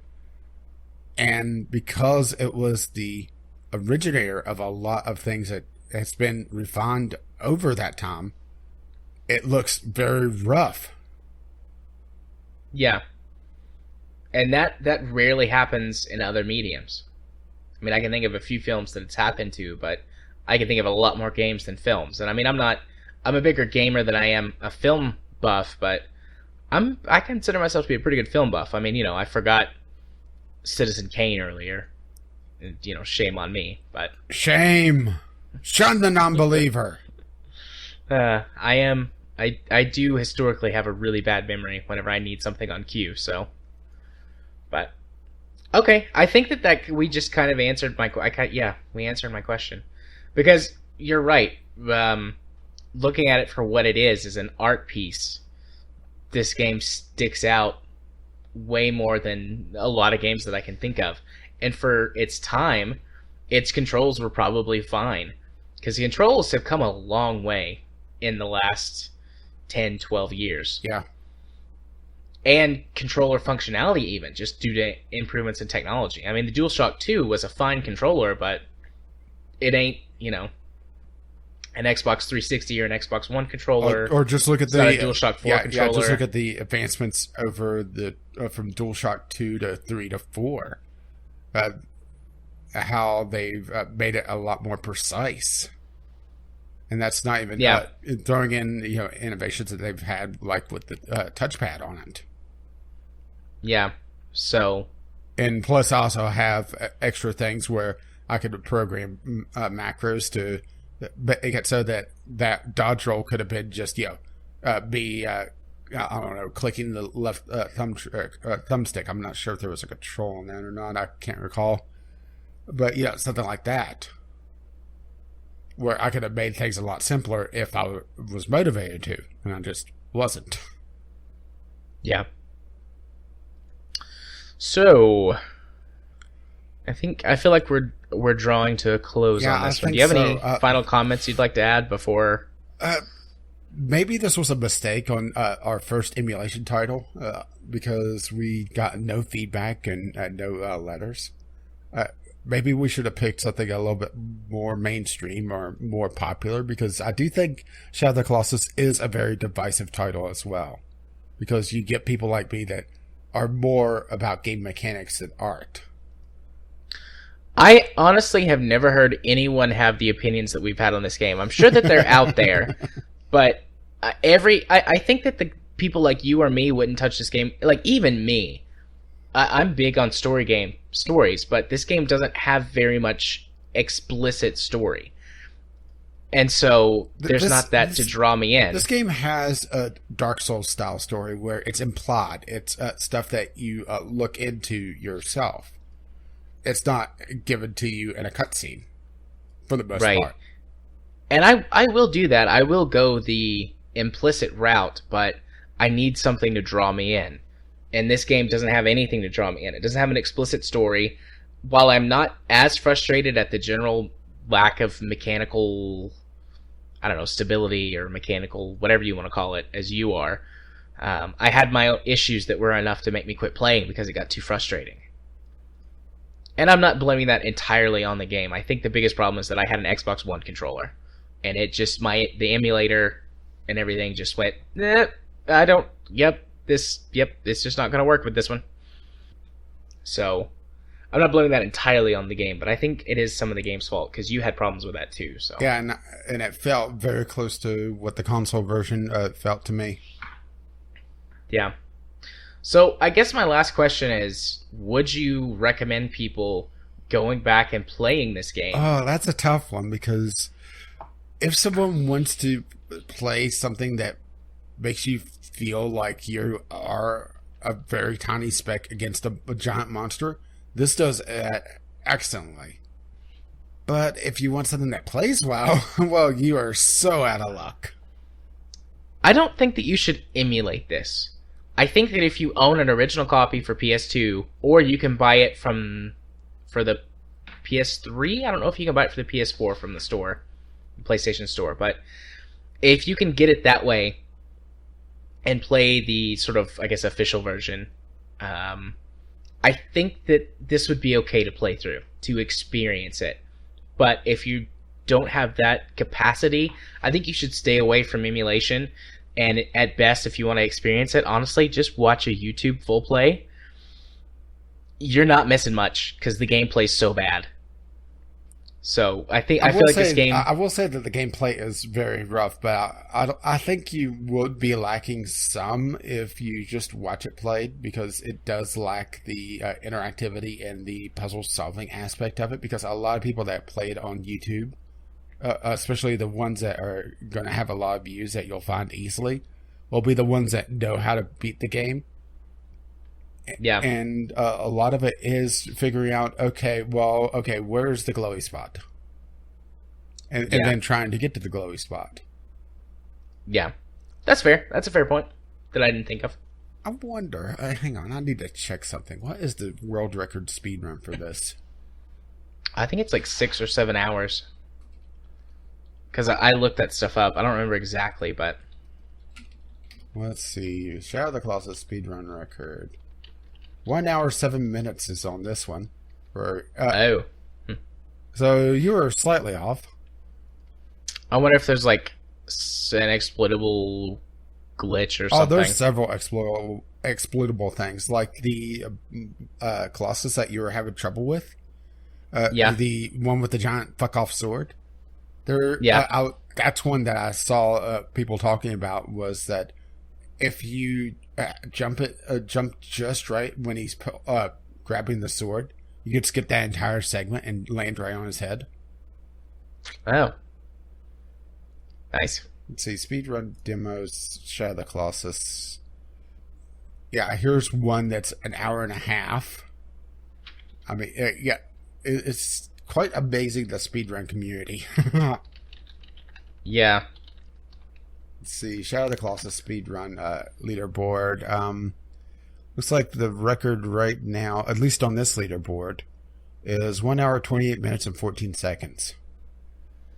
How do they get through the travel time so fast? I mean, it's not like traveling from the temple to the Colossi doesn't take tons of time, but...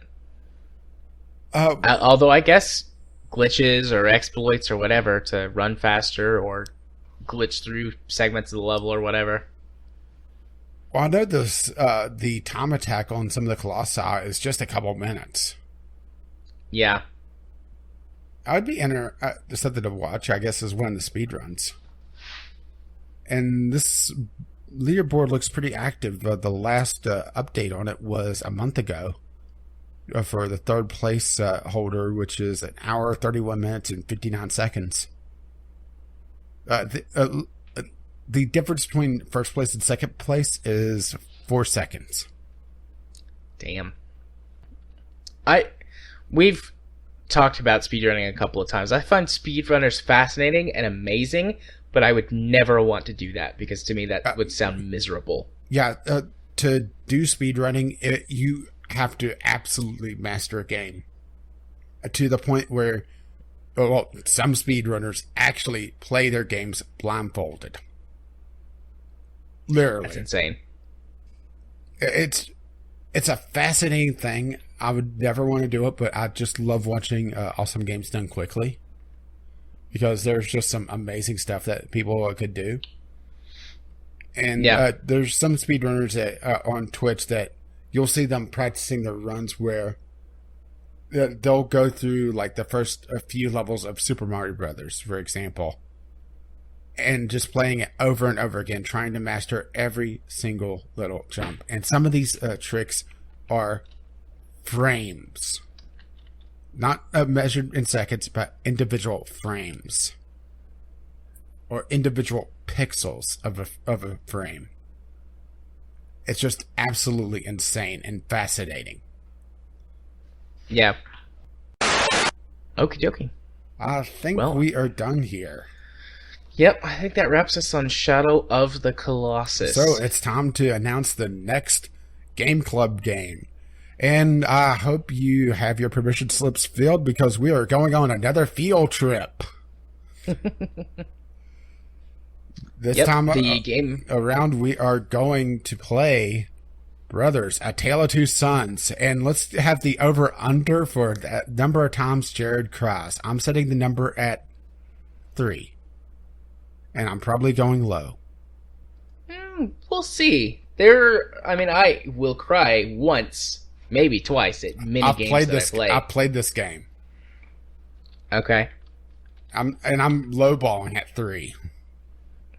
All right. We'll see. I've never played it, so I'm not going to take a guess. But I do know that this game can go for the feels. So I'm definitely expecting 2 major cries. Yeah, this is also a very short game. This is an afternoon game. Yeah, which we kind of picked on purpose. We've done several long games. And even though you didn't play Shadow of the Colossus for very long, I still spent a lot more time on it. Looking back, I wish that I hadn't spent on it. Sorry. But hey, look at it this way. This is payback for Crimson Skies. No, that's perfectly fair. So we picked a short game. We were going to do another emulated title, but we had issues with the emulators for the titles. So yeah, I'm pretty sure that the ground wasn't supposed to disco like that. And it's we'll tease this is that it was a flight simulator. And I wouldn't call it a flight simulator. Well, arcadey, but it's just more teasing Kyle at this point. Yeah. We might come back around and try another one like that at some point, but for now, we're doing Brothers. We'll figure out the next one when the time comes. Yeah, and we're gonna have to. Yeah, and then between now and when the next game comes up, we also have the Steam Summer Sale. So probably mid-June, we'll look at the next several months and put out a list of games to look at. Yeah. Also, we should finally get together and put together a list of games that we intend to play at some point, so that people can look for them cheaply at the summer sale. Yeah, that would be useful. As well. We should do that. We've talked about doing that a couple of times, and we missed both last summer and winter sale. And the spring and the autumn sales are not quite as good usually, so we didn't bother for those. But yeah, that's that. And I need a break, even though we've only been recording for an hour and a half or 40 so. Minutes on the timer from the beginning of the episode. Yeah, we've been on this Skype call for like 2 hours and 2:17. You just 55. Need to get away from me, don't you? I need to go to the bathroom real bad. I have to go slay my own Colossus. So, let's take a quick break, and when we come back, we'll do the news. And we're back, and moving on to our first news topic, Far Cry 5 has an interesting controversy. So, last week, or was it 2 weeks ago, that Far Cry 5 was announced? Last week was when all the trailers came out, and before... Right. The week before, the logo of it came out, and it shot immediately to the top of r/games. Yeah. Everyone thought it was going to be a Western. Yeah, hugely disappointed. Yeah. So, I'm going to describe what the trailers for Far Cry 5 show, in case you haven't seen them. And, obviously, Rage, you know. But, dear listener, see if you can figure out what the controversy is about. So, the trailers for Far Cry 5 show a very sort of backwater town in the mountains of Montana. Triggered. So, we're in the United States. There's a whole lot of religious subtext. Triggered. And a cult Triggered. that has taken over a small town, Still triggered. and you come in to try and save the town and kill the cult leaders, who all happen to be white, gun-toting, redneck Americans. So can you tell me what the controversy is? Not enough black people. Though, actually, I'm not joking. That's one of the controversies. I have seen that, yes. But no, the biggest thing is that, oh my gosh, we're killing American Christian people, and we can't have this. And honestly, the religious outrage is kind of the low-hanging fruit on this because, this is one of those games that seems to be triggering both the left and the right extremes for different reasons. The right are upset because they feel like it reflects them, which they're not incorrect in that. Nope, it definitely reflects them. I know people who would fit into this stereotype or this caricature or whatever you want to call it. Like, I know people that fit this description. And then there's people on the left that are upset that there's no black people. But then at the same time, if there were, they'd be upset that you'd be killing them because they were upset in the previous Far Cry games. It's the Kobayashi Maru. There is no winning situation for this. Except, well, I guess not launching the game wouldn't be a win either. And I'm not advocating to not do that. I'm actually really happy to see this game do some different things. Yeah, I mean, I don't have faith that Far Cry 5 will be a good game because Far Cry 4 wasn't a great game and Far Cry 3 was only okay. But I don't really care about that. I like the fact that they're tackling some different subject matter and trying to kind of peel back this like taboo that we can't go after white America. Well, what's kind of funny is one of the articles that we will be linking to in the show notes talked about how the world has changed quite a bit in the 4-year development cycle of this game, and that is very, very true. Because, especially on the political side of things, it's become a lot more divisive between the left and the right than it has really in my lifetime. How the right has become almost cult-like in some respects. And they can easily see themselves reflected in this because of it. And I definitely understand why they're upset about it. And then the left, well, the extreme left, they get pissed about everything. I mean, let's be perfectly honest. Yeah, that stereotypical SJW Triggered crowd. Oh my gosh, I'm so triggered by this. That's a microaggression. That I'm a therapist, and I don't like the idea of microaggressions. Like, there are certain concepts that I think just go too far, and even if they're a true thing, they're not helpful. Microaggressions is one of those things. But I digress. Well, it must absolutely drive you nuts seeing the SJW crowd twist so many things out of your toolkit into just perversions of them. It does. It bothers me, but, you know, you just kind of get used to it. To the point that you see SJW groups try to get segregation back because it creates a safe space for them. Uh-huh. That's really frustrating. Because the idea of safe spaces in therapy is not... It's the therapy room. Yeah, the therapy room, like, a safe space is a place where that you can go to be open and honest and deal with your issues and not face judgment. Not a place where that you can go in public and not have to worry about criticism. And force out everyone that disagrees with you. Right. Because that is segregation, not a safe space. But the controversy around this, well, there's a lot of controversy, mostly because it is a AAA game tackling even a remotely controversial subject. It causes a lot of controversy these days. But there is really, I would say, 3 distinct groups. There's the group that feels like this is being reflected of them. There's the group that's pretty much always outraged. And then there's the group that just really just doesn't give a shit. And I think I fall into the third one and just watching the fire. I feel like there's a fourth group, and I'm in the fourth group, which is people who are really excited to see this and really hope that Ubisoft doesn't back down. Because, we're going to discuss other mediums again, like film and books and art and photography, which I guess technically is art, but you know what I'm getting at. All tackle subject matter like this. Nothing is off limits or taboo to them. And yeah, sure, there are things that come out that are controversial, but there's not this kind of visceral response to it most of the time. But every time a video game comes near a touchy subject, there's a huge outcry.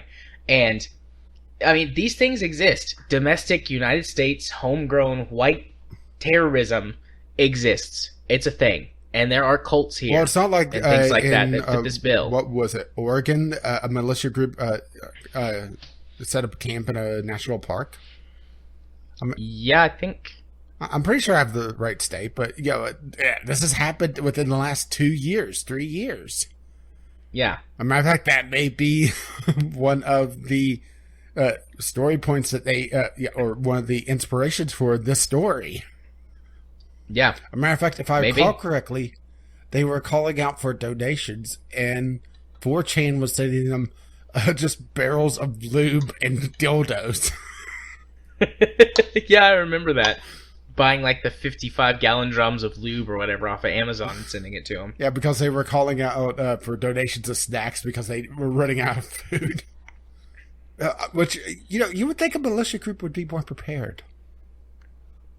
You would think. Typically, these Heartland prepper sort of people are. But I think the reason why you see this outcry, well, one, I think a lot of it is the group that is upset about literally everything. To borrow a line from Anita Sarkeesian, everything is racist, everything is homophobic, and they have to point it all out. Because to them, it literally is. And this is a group that doesn't play video games, but being outraged about video games funds their Patreons. Not that we could really talk about funding Patreons. Yeah, but we don't get outraged about everything. We get outraged about games that suck. Not little trite controversies. Things that shouldn't be controversies. I think another big issue, too, is it's like this is one of the few games that really points the finger at America and says, hey, you have some shitty stuff going on here, too. It's not just the Nazis from Germany. Especially because this is a foreign developer. Yeah. This is the Montreal group of Ubisoft, isn't it? Yeah, I believe so. So, yeah, it's our neighbors to the north saying, you're all kind of fucked up. Yeah. And they're not incorrect there. No, they're not. I'm not bothered by this. Like, I fully accept that America has lots of problems. Well, let's put it this way. I watched the trailer, and and what bothered me most was, this is going to cause so much controversy. Yeah, as soon as I saw the image for it, not even the trailer, just the image. The Last Supper. The Last Supper. I was like, this is going to cause problems. I can't wait to talk about this on the podcast. Yeah. So, do you think we're going to be climbing church steeples? I hope so. I mean, this is a Ubisoft game. It would be the one time climbing towers would be okay. As long as I can ring the bell. No. Ring the church bell. No. What you got to do is you got to climb the church steeple and then snap the cross off the top. And then bang the bell with that. Yeah.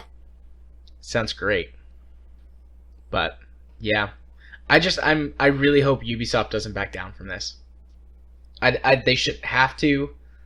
I think that we need more games that point the finger at America, and it's not just because of the Trump administration and the current political environment. Just like that's what art should do. It should reflect the issues with culture, and American culture rarely gets the finger pointed at it because I mean, it's America. The dominant And culture in a lot of media.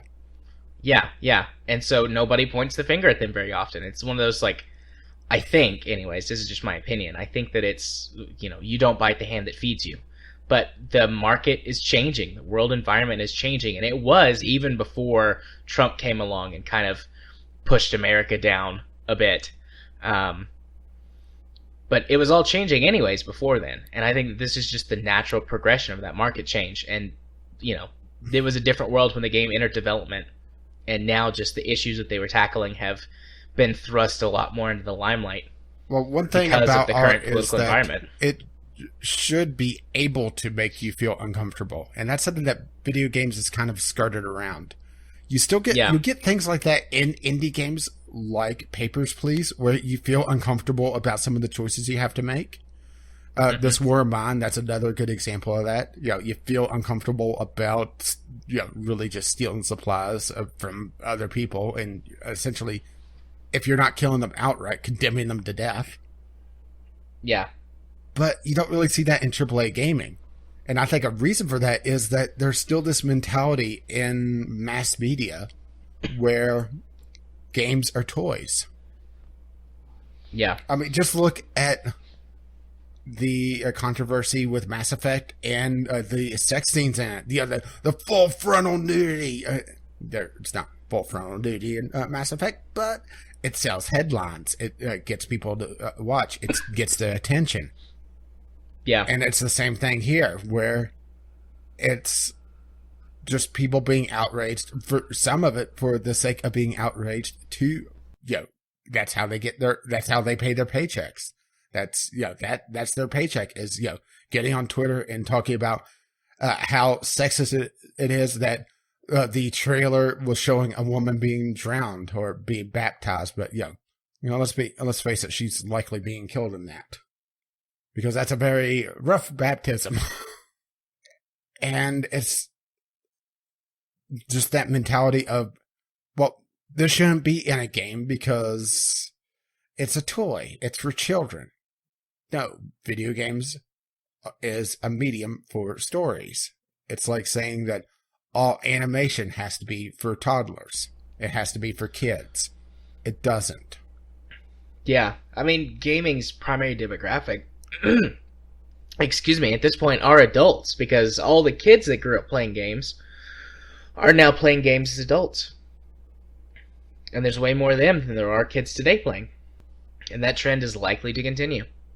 Yeah, but once again, it's just we've held on to this old mentality and just never been able to shake it. And yeah, I think it's going to have to die out with the generation. With the older generation, because that's the ones that are looking at video games and saying, well, this is a waste of time. You're just goofing around. This can't tell a good story. Yep. I agree. Just like with a lot of things that are going to have to, the older generation is going to have to die out before we can do anything about it. Wink, wink, nudge, nudge. I'm going to have to do some serious editing on my end. I'm muted, but I had a coughing fit while you were talking. My gelato, I think, aggravated my throat, made me cough. You had a little something caught in your throat? I did. Wait, who's gelato? Wouldn't you like to know? But okay. Is there any other aspects of this that you want to talk about? At this point, no. I mean, we've got several news articles and things that explain the situation, and then Boogie's video that he put out talking about the controversy for people to go look at if they want a more detailed picture. But I mean, I got all my thoughts out. The gist of what I wanted to say was, I hope that Ubisoft doesn't turn back, because I think that this is the right thing to do.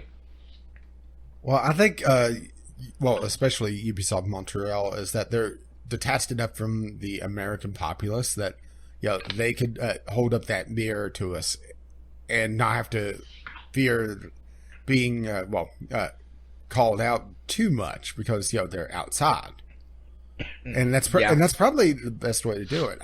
I feel weird being supportive of Ubisoft.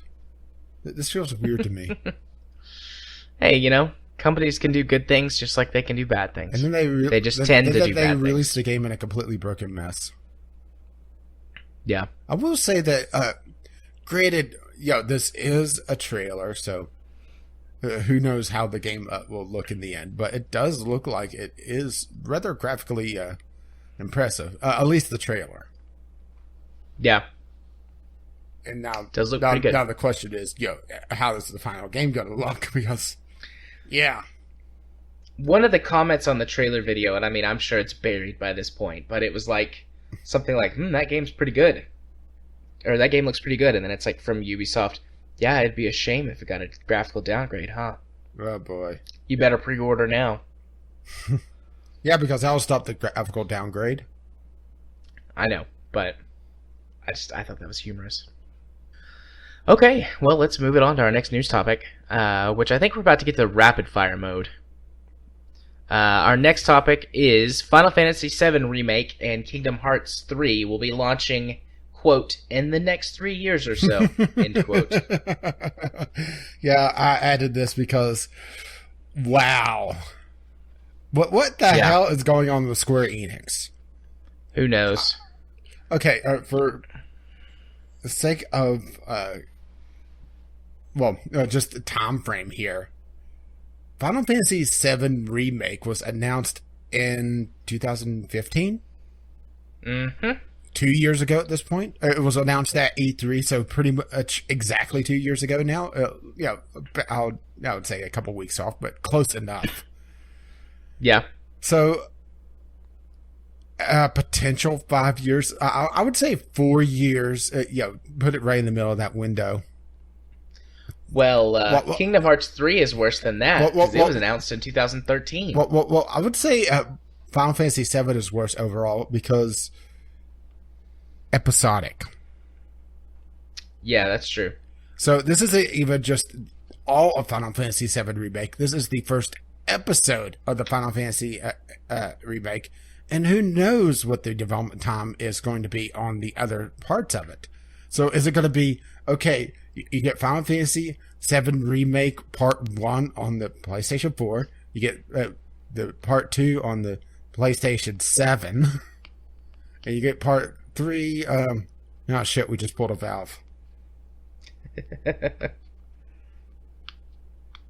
It's just... Part 3 never. Yeah, Square Enix, what the hell is going on with them? Don't know, man. Probably internal issues, I'd suspect. Well, didn't they also just shut down the Hitman series and handed it off to the developer that's actually working on that? They did. Just a few weeks ago. That didn't make the docket, unfortunately, because there wasn't a lot to talk about on that. That was just more Square Enix stupidness, and we had stuff to actually talk about that time around. Yeah, they handed it off. Supposedly, they're not going to be doing any more in-house work on it. And they also shut down Deus Ex Mankind Divided. They canceled the sequel to that. And the thing is that the infuriating thing on that one is that they cut off the ending to add it to, or to flesh it out, supposedly, for the third game of the series. And now you're not getting that. So you have dangling plot threads in the second one. Yep. I actually took it off my wish list. They must be making a fuck ton of money off of Final Fantasy XIV. The MMO. They have to be. Yeah, they're either that or, they have a tape of someone doing something. But maybe they have Trump's P-tape.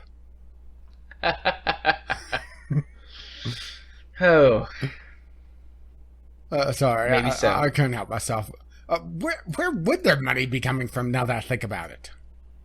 I mean, Final Fantasy legacy sales, I guess, of older Final Fantasy games and Final Fantasy XIV, because they haven't made very many games in the last couple of years. I'm bringing up their game list now. Well, they've had Final Fantasy 15 come out recently. I mean, that's probably the big moneymaker lately. Well, I didn't even know Final Fantasy 15 was out. I'm very out of touch with that series. It's on consoles. Oh, that's right. It did come out on duh. It came out at Christmas, didn't it? Yeah. Silly me. Yeah, let's see. Square Enix. They have Dragon Quest 11 coming out. And let's see. Okay, here's they're Automatica. Nier Automata. I didn't realize that was Square Enix. Okay. Am I on the right thing? Yeah, it's the list of Square Enix games. So Did they publish Nier Automata? yeah, it must be. Because they didn't make that game. Yeah, maybe they've gone to pretty much a publishing line, because I'm just looking here. Published by Square Enix, developed by Platinum. I just wanted to make sure on that, because I was pretty sure it was Platinum, but I wasn't 100%. Yeah, it looks like they've gone to pretty much a publishing house. Just look at the game list. Well, you can make a lot of money doing that, so look at I guess Valve. That's how they're... Yeah. I guess that's how they're doing it. Well, Life is Strange. Yeah, that's from several years ago, though. Yeah. They're actually, even publishing-wise, there's not a ton from them. Granted, they have a few things coming up. I'd say they get a lot of money off of legacy Final Fantasy sales. Oh, definitely. Well, and also, since they just had a Final Fantasy release not too long ago. I mean, there's your money. Yeah. And they also have some major series on here as well. Yeah. It's just, it's mind-boggling that 5 years, potentially, from the announcement, never mind the fact that that Final Fantasy VII Remake was being teased for ages. As a matter of fact, was it a tech demo for the PlayStation 3? Because I don't know about that. Because I've never heard that before. Didn't they do a remaster of the trade sequence for PlayStation 3? I don't know. Now I'm just looking this up. Because I'm... yes, they did. Final Fantasy VII technical demo in 2005. Dang. So this is something that they teased for a decade. I'm just going to say Square Enix doesn't know what the fuck they're doing. They're up to Peter Molyneux levels of ineptitude. Especially, how do you fuck up Deus Ex? I mean, really? They did it. Other than what they're doing. And the fact that, even just the teaser for Kingdom Hearts 3 was in Kingdom Hearts 2.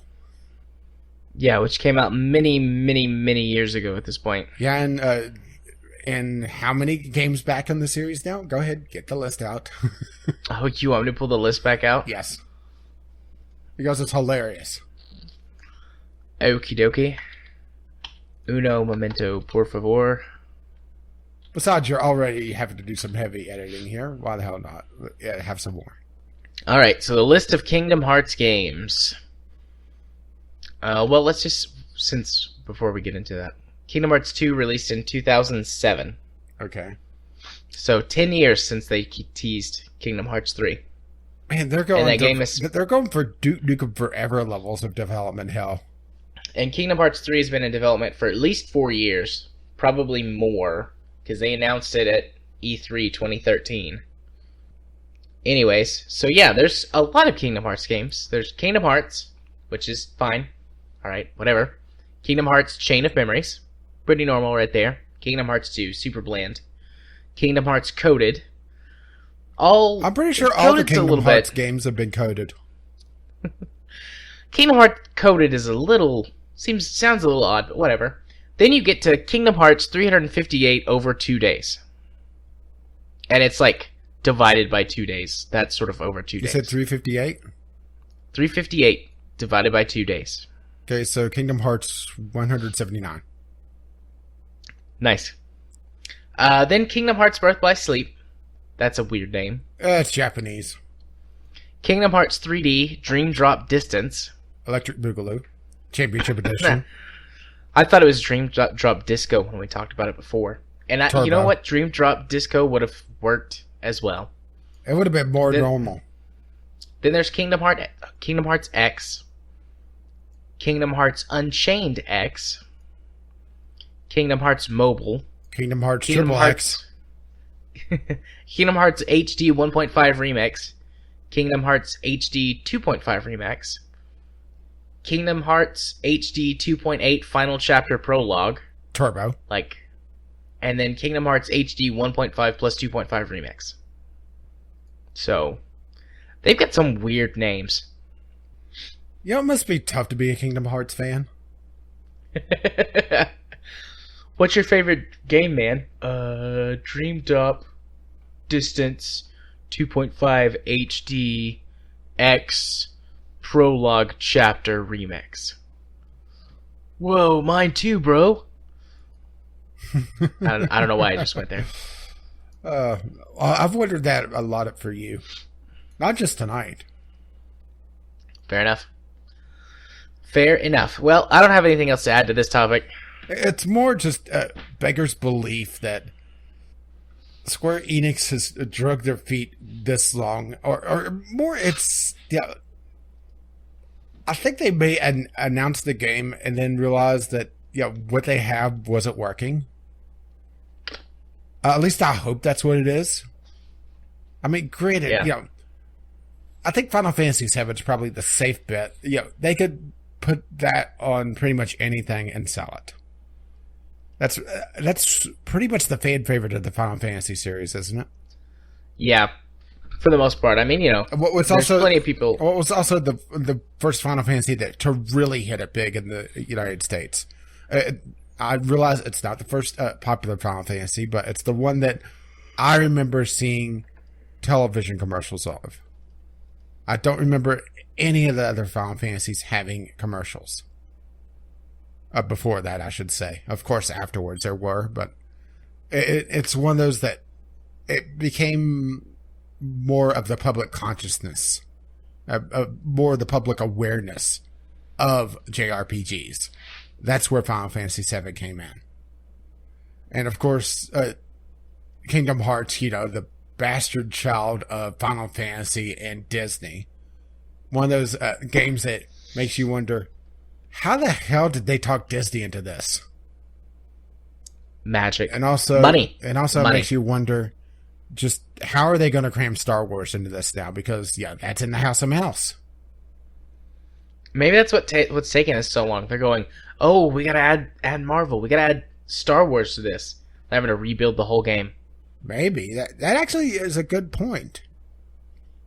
Because, there's only so much room in a game like that. Well, before you start, getting worlds that have absolutely nothing to do with the storyline whatsoever. And you just end up having just blank map space. I'm looking at you, Shadow of the Colossus. So maybe they are trying to work in more properties as Disney, eats up more and more franchises like EA does indie developers. That's actually a really good possibility. Yeah. Still utterly stupid, but still. Because at some point you have to just call it, because then you do hit Duke Nukem Forever problems where that's actually one of the reasons why Duke Nukem Forever took so long to come out, was that the developers were constantly trying to add new technology and was chasing that cutting edge of technology. But the thing is that unless you're developing it yourself, you're always going to be lagging behind. Yeah. So, we ended up talking about that a lot longer than I thought we would. We did. So, next on the list, what do you want to do next? Let's go ahead and talk a little bit about Divinity. Okie dokie. Next on our topic list, Divinity Original Sin 2 exits early access in September. Yeah, well, this is mostly on the list because, we are currently going through the Divinity Original Sin and have constantly hit issues with it. Yeah, we have an issue every recording session. Yeah, it's more of, okay, what's going to happen this time? And we've had some interesting things. Yeah. And I really hope that Studio Lorien actually spends the time to bug fix this game, because I've realized that a CRPG is incredibly difficult to bug test because it is a very complex game. But damn. Yeah. The connection issues that we've had, the syncing issues that we've had, the sound issues that we've had, the dropping connection issues that we've had. It's just... Divinity Original Sin still feels a bit like an early access game. A late early access game, but an early access game.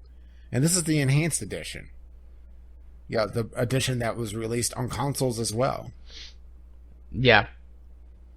It's just one of those things that it needs more polish, and I hope that because Divinity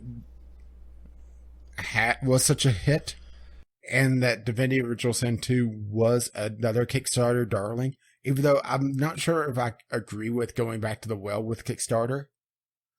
That's an interesting topic of discussion. Should a gaming studio that was highly successful with a Kickstarter game go back to Kickstarter? I don't have a problem with it, as long as they do it properly. Yeah, true. That is a big thing, is that Studio Lorien, they do let you know what's going on. They do let you get feedback on the game. It's not like a lot of these other games that just have a successful Kickstarter and then just disappear. Yeah. Which honestly ends up hurting pretty much everyone, because it makes people back off of doing more Kickstarters, because I got burnt here. And maybe that's part of the mindset of, okay, it feels like I'm buying the game and essentially pre-ordering it, even though it's something completely different, but it's still that mindset of people are used to paying for a game months ahead of time now, and they're treating Kickstarter like a pre-order instead of a funding. Yeah. Have you looked at anything for Divinity Original Sin 2? Not really. A little bit, but I mean, I do want to play it, and I don't want to know the issues it's having in early access. Yeah, I've only looked a little bit at it. It does look like there's more mobility to the combat, which I'm not sure if I like or not. There's a lot of abilities that allow you to move around the combat, move around the battlefield a lot quicker than Divinity Original Sin. Granted, it's still a CRPG. It's still turn-based. It still has that slow combat, but it's a lot more movement-based now. Granted, sometimes that's a good thing. Because our playthrough of Divinity has been a lot of really exploiting Medora being a badass, really. Yeah, she completely saved us on our last recording session. Couldn't have done it without her. Yeah, talk about just beating the hell out of someone. Okay, our strategy: heal Medora and hope she doesn't get killed or charmed or frozen. Yeah. This is going to be a very short topic, isn't it? Because, I think so. We thought that this one would be a little bit longer, but this one's shorter. Yeah, this one is really just more about what we hope of Divinity Original Sin, because we've had issues with the original, or with Original Sin, I should say, because Original Sin isn't the first Divinity game. Actually, it's far from it. It's just the resurgence of the Divinity franchise. Right. I am happy to see it coming out of early access, though. I hate when games stay in early access for forever. DayZ. Yeah. Or like a dozen games I took off of my wish list today. Or I think the bigger thing is games that stay in early access and just go silent. Because that's even worse. Because you have no idea what's going on. Yeah.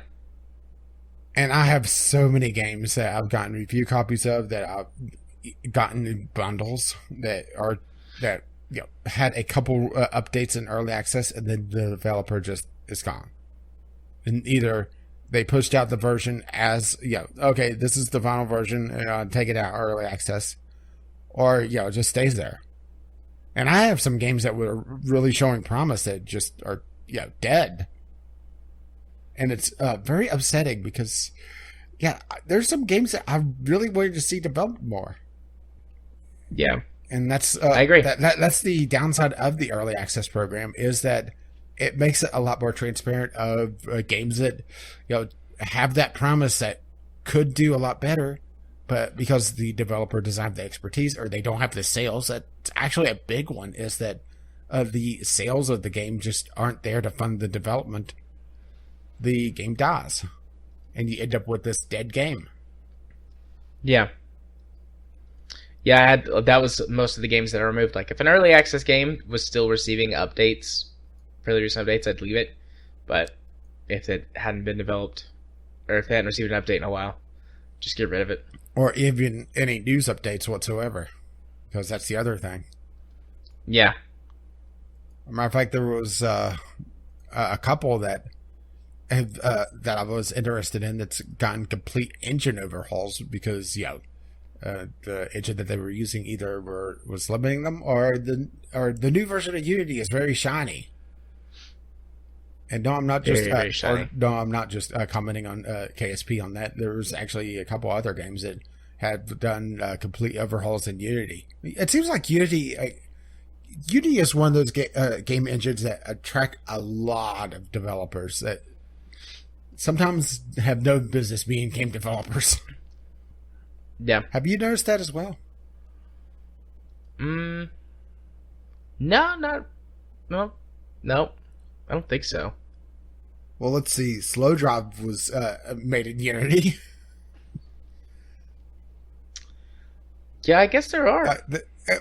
I think it's just the ease of using Unity and the fact that for a certain amount of units, it doesn't have a royalty to it.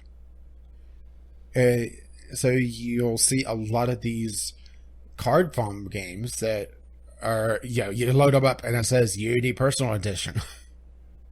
Yeah. Because Unity has a free version, right, that you can use? Yeah, and it also has an asset store. Yeah. As a matter of fact, there is the term Unity Flip. Yeah. Or Unity Asset Flip, I guess I should say. So it's one of those things that it's a very easy engine to use. There's pre-made assets that you could just put together. So someone that's not particularly skilled could make a game that is passable. Maybe. I mean, there's a lot of people that made games that aren't passable. And they usually end up on Jim Sterling's channel.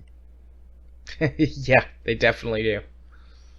Okie dokie. Yeah, we got a little off topic, didn't we? We did, but that's okay. What else is new? What's our time? 2:20. All right. Do you want to talk about E3, or do you want to? I don't have a lot to talk about on E3, actually. Okay, let's just go ahead and skip that one then. We're going to have a lot to talk about at E3 in a couple of weeks. Yeah, that's very true. So we'll just skip that topic for this week, and we'll move straight into our community corner, which has one late email from Jim. Let me pull that up here. I've got too many tabs going. And I'll go ahead and read through it. It's fairly short. But Jim had a response to when I was talking about VR so much last week. He says, I have a few comments regarding your Gear VR discussion last week. In response to the field of view limiting, PC VR titles generally don't limit it beyond what the headset is capable of displaying. It has an FOV of around 90 to 110 degrees, which might be a bit wider than the Gear VR. This gives you approximately scuba mask field of view. I think 90 to 110 is wider than the Gear VR. I felt like the Gear VR's max was 90, and a lot of stuff would limit it to less than that. Well, you could always just sit down and figure it out. Yeah, I could. I just haven't gone through and done that yet. Continuing, the exception is that a few games like Eagle Flight reduce your field of view temporarily when turning to reduce simulation sickness. They also don't have as much of a tendency to block your field of view by static elements. I think this just comes down to the limitations of phone hardware for VR systems. Not only are they limited by the hardware, but thermal limits are even more imposing, so they have to tune it so it doesn't overheat or burn the battery too fast. This is probably also why they omitted the charging port on the Gear VR. It would have caused too much additional heat. That's a good point, is that I didn't think about it generating, well, at least some heat. It really depends on, how much, power it's pushing through. Yeah. Because if I'm using my quick charger, my phone does get slightly warm, but not very. But, it's in enclosed, it's in an enclosure. It's not just an enclosed space, it's an enclosure. Yeah. Maybe it just comes down to it needs some sort of ventilation. Even if it's just a passive, using the heat to ventilate the system overall. Yeah. I also didn't think about the charging port producing heat. But that does make sense. He continues, when you discuss resolution, it's worth pointing out that the S8 is already a 1440p screen, which is a higher resolution than the Rift or the Vive. However, the apparent resolution of VR can be dramatically improved by temporal subsampling, as well as super sampling and then scaling the image down. This allows people with higher-end video cards to tune up the quality beyond normal settings. And I think that part goes back to the power or the horsepower limitations of a phone. Because, it does have a 1440p screen, but you can't do any of those things. Yeah, it's a phone. The graphics have to be a lot lower because it's a phone.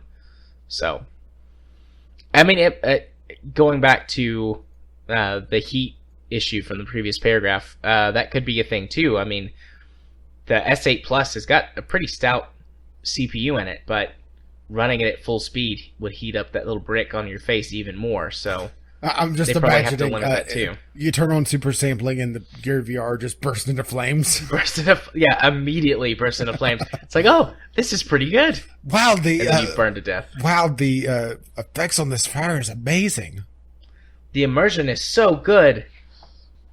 Sweetie, can you turn the AC? It's a little warm in here. Wrapping up, he says, once eye tracking and foveated rendering, I'm not sure what that is, are in products and software, it will dramatically reduce the load on the GPU. This will not only make desktop VR better, but will be even more critical for mobile VR, which has a tighter constraint on processing power. Okay, foveated rendering. I just behold the power of Google. It's essentially just the quick glance at the Wikipedia article. It is an upcoming video gaming technique where it essentially makes what you're actively looking at using eye tracking a higher quality and lowers the quality of what you're not looking at. So think of it as a virtual level of detail. That's interesting. That's pretty cool. Yeah, that's an interesting way to do it. Because, your eyes, what you're actually focused on is what has the most detail. And then the farther out from that you get towards your peripheral vision, details start to become less prominent. Not blurry is the wrong way to say it, but, your eyes not focused on that. Level of detail is a good way to put it. Yeah. Granted, it's, if I take my glass and I move it to my peripheral vision, it doesn't suddenly get hexagonal, but it's the same basic idea. Yeah. That's pretty cool. There's already some, like the Kinect was able to do eye tracking for certain games, which made those interesting, like Forza and things like that, where you would look, the camera would shift, and it wasn't even turning your head, it actually would track your eyes. But it was a little flaky, honestly. It was cool for a little bit, like, wow, this is cool, check this out. And then it's like, okay, actually sometimes it messes things up, and suddenly I'm staring to the left or to the right, and I crash. Yeah, it's sort of like using the gyros in the DualShock 4. For some things, it's neat, but overall, it's still in the gimmick territory. Granted, since I'm using it through DualShock for Windows with my PC, I don't have any built-in support for it, so it's all what I set it up for. So I'm sure that there's games that use it really well. It's just I don't have access to them. Yeah. And I realize eye tracking gyros are not exactly the same, but it's the same basic idea of something that can be useful, but it has to be done really well. Yeah. Cool. Well, thank you for your text letter, Jimmy Jam. He sent me a message on Steam like, did I miss? I was gonna send something in, but did I miss it? And I was like, no, we're recording. You should send us a quick email so that we have something for Community Corner this week. All right. So well, there we have it. And question of the week. Now that we know where some of the KSP crew went to, Valve, what do you think they'll work on? Groove, Kerbal Strike, Kerbin Offensive, or KSKO. Groove, Half Kerbal 3. Groove, Left for Kerbal 3. I think Groove is just trying to get in trouble now. Do you feel like he's just trying to be a bad boy, trying to get it so that I'll kick him out of my world colony? Maybe so. Groove, you do realize that the only way you leave is, well, technically you're not leaving, you stay behind, but parts of you do leave. I mean, to be fair, do you really need both lungs? Or, that is a very useful kidney. I have someone that I'm sure could use that. Or I could just sell it. Groove, don't make me break you down for parts. I'll make you into a hat. Granted, it'll probably be a shoddy hat, but still. It'll smell like jambalaya. No, and give someone radiation poisoning. Raid's a jambalaya, even worse. And that's a good question. Okay, Groove is a Kerbal on his avatar. Is he stained like a pinkish colored from all the jambalaya now? Maybe. I haven't thought of that. This is going to be a very fancy hat. Anyway, back to the questions. Chemist. Games. Very insightful chemist. Kyle. Steam optimization and possibly a KSP2, the spacening. And Groove. The Steam... and Steam in multiple language. Oh, wait. Which, if you don't get that, the big patch for Kerbal Space Program was pretty much localizations. And Jim, I would love to see them make a VR Kerbal like game with good graphics. Squad still exists, so that might be a long shot. And honestly, have you ever seen the augmented reality stuff or some of the mock-ups people have done for the HoloLens? Jared? No, I have not. There's some really interesting things, and that's something that I would love to see more people talk about is augmented reality, not virtual reality. There's one video I saw where it was, all the ones I looked at recently were Kerbal related, but it was the ship just hanging there in a virtual space, and you're able to look around it and walk around it. Mm-hmm. There was another one where it was looking at the computer screen, and off to the left on the desk was the sun, and it was showing your current orbit around it. I would love that. And then, of course, there was a little rover going around a table and showing the terrain near it. So I would love to see more augmented reality as well. Granted, really the only game in town for that right now is the HoloLens I can think of. Because all the VR stuff just doesn't have the ability to it because they don't have the cameras on them. Yeah. But anyway, that was the question of the week, and we got a little off track once again. If you wish to email us, you can find us vglpodcast@gmail.com or tweet us VGL Podcast on Twitter. And the question of the week appears there at some point Friday afternoon. Awesome possum. Did I just get a spray? No. Sorry. I adjusted my mic. Ah. It might have made noise, but it was not as boring. Now I'm disappointed. Well, let's see if we can undisappoint you by going for a round of Steam Discovery Queue. Well, Do you want to cue the music this time? Yeah, let's hit the music. All right. And that's interesting right off the bat. Granted, it doesn't look like a particularly good game, but it looks pretty. The Long Journey Home. I'll drop this on the list for you to look at. Sounds familiar. It has some very, very pretty screenshots. I'm not sure what the problem was with it is, though. Because it's one of those games that it looks like it could be right up my alley, but it looks like the main thing is that it's a very shallow game. Pull this up here. People are saying basically it's FTL with a crappier mechanic of having to fly around the galaxy. I've got this on my wish list. That's why it sounds familiar. Oh, well, there you go. And then immediately it gives me Black Desert Online, which is something that's very tempting. It's an MMO that has the buy-in like Guild Wars, but it is also very cheap. Yeah, I've seen Black Desert before, I believe. It didn't look very interesting to me if I remember properly what it is. Well, but it looks like you're pretty much run-of-the-mill MMO. It has some very beautiful graphics. Well, for an MMO. Well, it would help if I grabbed the URL. The thing is, I'm not sure what they do particularly different here. And that's the thing.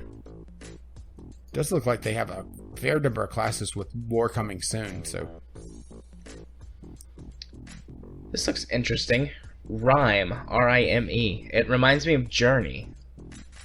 Very, very pretty environments. Looks like a bit of some light platforming and puzzling. A lot of exploration. Well, I never even mentioned... okay, Long Journey Home. Game similar that you played. Celestial Command and Endless Space. Black Desert Online, Path of Exile, and Shadow of Mordor. And my third game on the list is another one that is going to go on the list. Sonic Mania. It's an upcoming Sonic game. It's a 2D Sonic game. Looks like it's right off the Genesis. No idea how well it's going to play, because that's been a big problem for Sonic games, is that a Sonic the Hedgehog game has to play like the older Sonic the Hedgehog games, especially the 2D Sonic games like this one. I mean, one of the screenshots looks like it's right off the Genesis in Green Hill Zone. And if you mess with how the physics work in a Sonic game, it's just going to off-put a lot of people. Anyway, they're suggesting this because I played Gunmetal Arcadia and Rocket Bird's Hard Boiled Chicken. Because, you know, I played those and not Sonic CD. I just got ROM. Oh. Here's a bad one that's going to go on the list. SOS Survival. This looks like a Unity, potentially asset flip survival game that none of the assets seem to match together. That's why I'm saying it might be an asset flip. But the description has got several typos in it, and its English is bad. Oh boy. And it should feel bad? Yeah. And then down at the bottom, it's got 2 reviews. One that I think is from a real person that says, "Game crashed every time I tried to play it. This game is trash." And then one that I think is a fake review that says, "This is a great survival game that's always improving with each update!" Exclamation point, exclamation point. Glad to be a part of the early stages before it becomes a huge game! Smiley face. Can't wait to see what else this game has in store. Worth the buy. Go to that guy and see just how many games he has. It definitely looks like hot garbage. Alright, I will open his profile. Because if he has like 3 games, odds are he's like a friend of the developer, if he's not the developer's alt account. This profile is private. And there you go. Let's see. Here's one that I have no idea why it's on my discovery queue. Elder Scrolls Online Morrowind update or upgrade. I don't have the base game. Why is this here? Maybe they're trying to tempt me because they know that I really liked Morrowind. It's like, hey, this is probably the only chance you're ever going to get back to Morrowind. You can go to Morrowind in one of the Skyrim DLCs. Unfortunately, they never put it on sale, so no, I can't. The cat game. Do you like cats? Then this is the perfect game for you. Oh boy. I don't know what this game is. There are screenshots of leaderboards and cats and a bathtub or a shower. It looks like the cat's upset because it's about to get a bath. And a couch sleeping, or a cat sleeping on the floor. I wonder if the trailer will help me out. Okay, well, I got one last one. Danger Zone. Highway to the danger zone. That cat is lifting weights. Well, anyway, Danger Zone is essentially the crash mode out of Burnout. Yeah. I'm pretty sure this is from the same from some of the developers. And I've heard a few things about this. The main problem with this is that there is one level. So you're constantly running the same map over and over and over again. That doesn't sound very fun. And it's a 13 game. I mean, I'm still going to put it on the list because if you want to crash things, well, here you go. And maybe they'll add some more levels, but probably not. I mean, and that's my discovery queue. This is the last game on my list. Vertical Strike Endless Challenge. Flight game. Flight-based action game. Looks like they've spent all the time modeling the airplane and forgot, they actually did a world. Speaking of highway to the danger zone. This looks very reminiscent of Ace Combat. What some of the older Ace Combat games. But with better, more modern graphics. Call that modern? I said more modern. Ah. It's cheap too. 20% off right now for $4. Normally it's $5. Did this game just come out April 2017? Or April 28th, 2017? It's recent. Yeah, it's already a daily deal. I'm putting it on the list. I don't care if it turns out to be bad. I might just buy it. $5 or $4 is really cheap. Looks like people are saying it's essentially the endless survival mode of the old Ace Combat games. However, this game doesn't have mouse support. Not a problem for me personally, but it may be for others. So definitely a gamepad game. Or flight stick. You just want to whip out your stick. Yeah, I do. I always want to whip out my stick. That's the end of my list, though. Yep, I hit the end of mine. What is our time? 2:42. 2:42. Well, if we wrap up now, we'll probably wind up at the 250 mark to 255 mark again. Do you want to go another round of... Well, I already put 4 games on my list, and you have 4, so I think that's plenty. Okay. Then let's just wrap up Besides, for a few minutes. We're going to just have a glut of content in a couple of weeks. And people are going to be complaining about having too much of us. Yep. If they aren't already. Yep. So, we'll go ahead and move on to the portion of the podcast where I get to go first. And that's where we talk about what's on our channel. Still, Divinity. This is the last week where that it's like every day, or close to every day, I'll be all caught up to where you last had the series. And so then I'll start releasing them to a week. Or maybe there'll be another big gap, and then I'll release a whole bunch at once. Who knows? I've been recording some Let's Play stuff and working on a couple of reviews to have up in the coming weeks.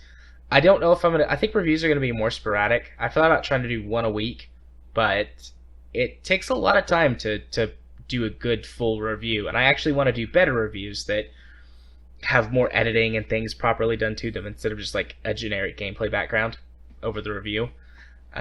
So that takes even more time.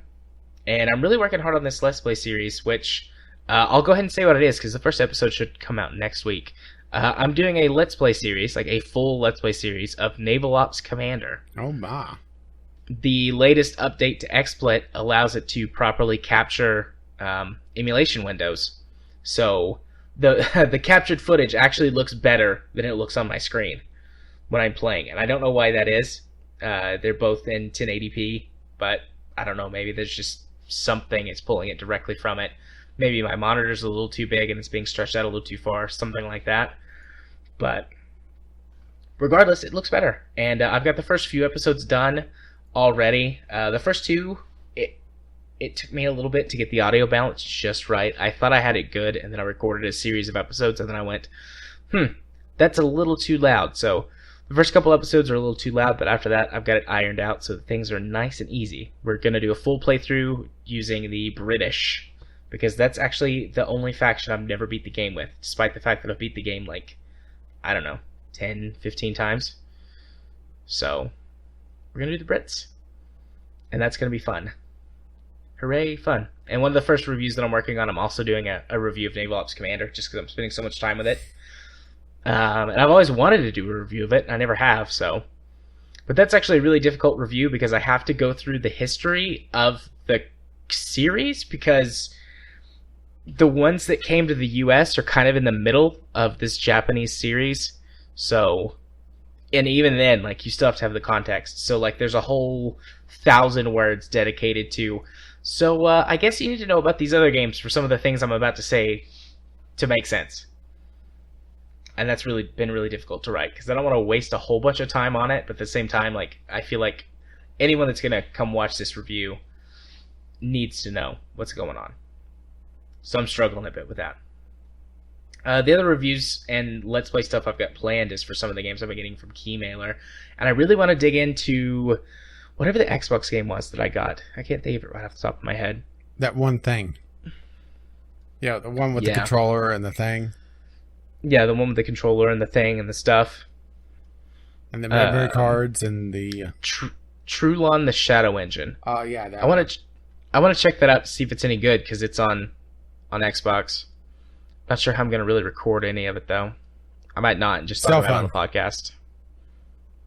Actually, I think that this is stupid, but it would come in handy for this, is that you can stream games from the Xbox console to a PC. And then I could just record using XSplit or something. So that might work. If it's any good. But, so that's what's coming up on my channel the next couple of weeks. And if you want to find that stuff and you're not subscribed to my YouTube channel, you can look me up. I'm Gaming Psychologist on YouTube. You can find all my things. Eventually, I'll get a custom URL, but right now my URL is still random. And break every single one of my annotations to you. That absolutely. I can't fix now. But I'm not doing YouTube that yet. Being utterly stupid. I'm not doing that yet. One day, hopefully, I'll have enough subscribers and viewers that I can actually request the proper custom URL, because the automatic system doesn't give me what I want. Oh my. But anyways, yes, if you want to follow me in other places, on Twitter, I'm at JMA4707. I tweet about all kinds of things, some of them political, some of them games, some of them food. What have I been tweeting here lately? Just kind of about random stuff, actually. Just things that are happening in my day. Oh, don't worry, I'll poke you and get you on the political side of things again. Indeed.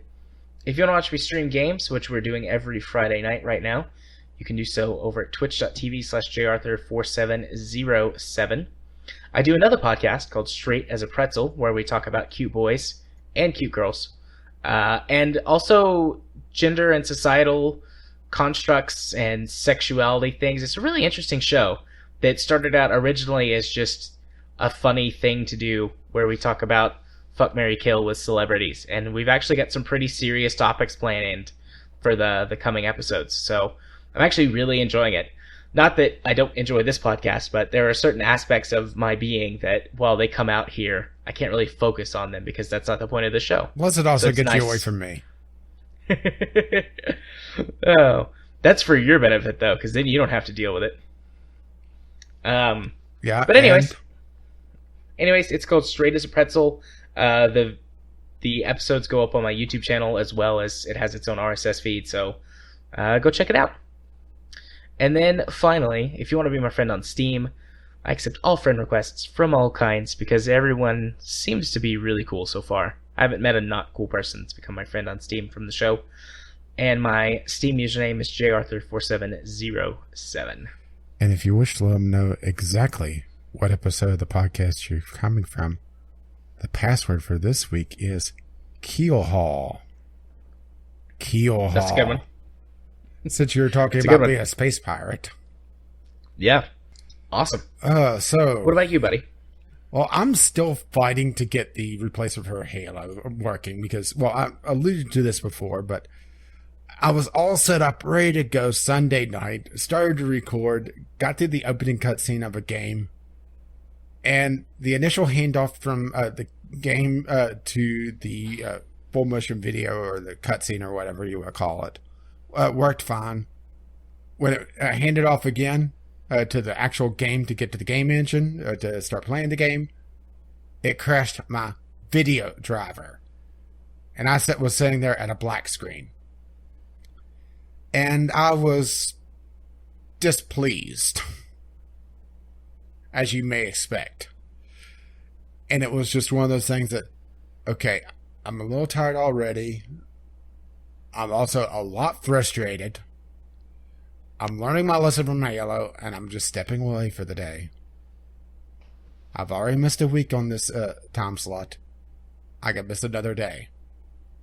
And so I'm going to try again tomorrow night. And I also have a backup game. I'm not going to say what they are just yet. I mean, you already know the primary game, but you don't know the backup game, Jared. Okay. So I'm going to try again tomorrow night and to get the A slot up and running again. B slot, RimWorld. I'm at 80 episodes now. What the fuck? And the game is desperately trying to kill me now. In the last couple episodes, I have the volcanic winter still ongoing. Then I have a toxic fallout. And in the episode that I just rendered, that will go out before this episode goes live, I have a cold snap. So it is negative 25 degrees Fahrenheit outside. The game is desperately trying to kill me now. And on top of all this as well, there's a poison ship. Fun times. Yeah. Like I said, the game is trying to get rid of me, but I'm too stable at this point. What will kill me is, if I don't end the episode or end the series myself, is a drop in my base. And I don't know why this particular series, I haven't seen any drops in the base. Usually by now they've happened. And I'm probably just damned myself, haven't I? I suppose we'll see. Damned yourself to success, because the game will never end. Oh, trust me, I have a plan for the ending. I've already started research for the win condition. Nice. But okay, C slot, Divinity, it's coming back. First episode should already be out. It's uploaded. I just have to set it and set the tags on it. So Divinity's finally returning. I think I'm still about 5 episodes ahead of you. I think my last one I have uploaded is 32. Let's see, Dev Co-op EP 32. Yeah. Yeah. You're still a few ahead of me, but I'm close now. Yeah, so we should be able to sync up in the next week or two. So, Divinity is coming back in the Sunday sampler. I have a few promising things. Matter of fact, I've gotten a few really good things, or at least really good looking things. So, I guess we'll see how that goes along. And if you wish to see all that, including this podcast, you can find that over at Gaming with Caffeine Rage on YouTube. And once again, I just looking at since I was on my YouTube channel, I just saw I hit 150 subscribers again. This is like the third time. I'm expecting everyone to leave again, and I'm going to drop back down to 145 again. But that's the way things go for me, it seems. And if you wish to see me complain about how things go for me, see the segue? Well done. You can find me over at Gaming with CR, where I don't complain nearly as much as Jared, but yeah, it's up there. And once again, if you wish to contact us, you can find us on Twitter, VGL Podcast, or you get emails, vglpodcast@gmail.com. If you wish to help pay for this absolute madness, our Patreon is patreon.com/VGL Podcast. I realize we don't get outraged nearly as much to help fund a Patreon, but it's the thought that counts. And if you wish to see where those thoughts are located, if you're not on our RSS feed already, you'll find us over at vglpodcast.podbean.com, as well as iTunes, Google Play, or where other better podcasts are located. Our intro and outro music is On the Ground by Kevin McLeod. You can find his music at incompetech.com, as well as our Discovery Q music. Speak while I do not, but we're at the 3-hour mark, so what the hell?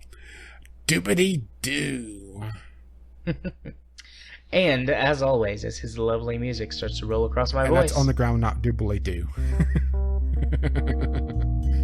Bye-bye now. And I just screwed you up.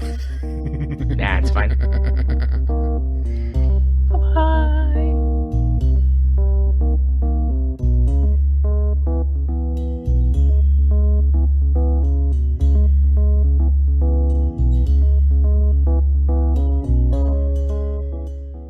And to think, we got through the entire episode and never mentioned that it's episode,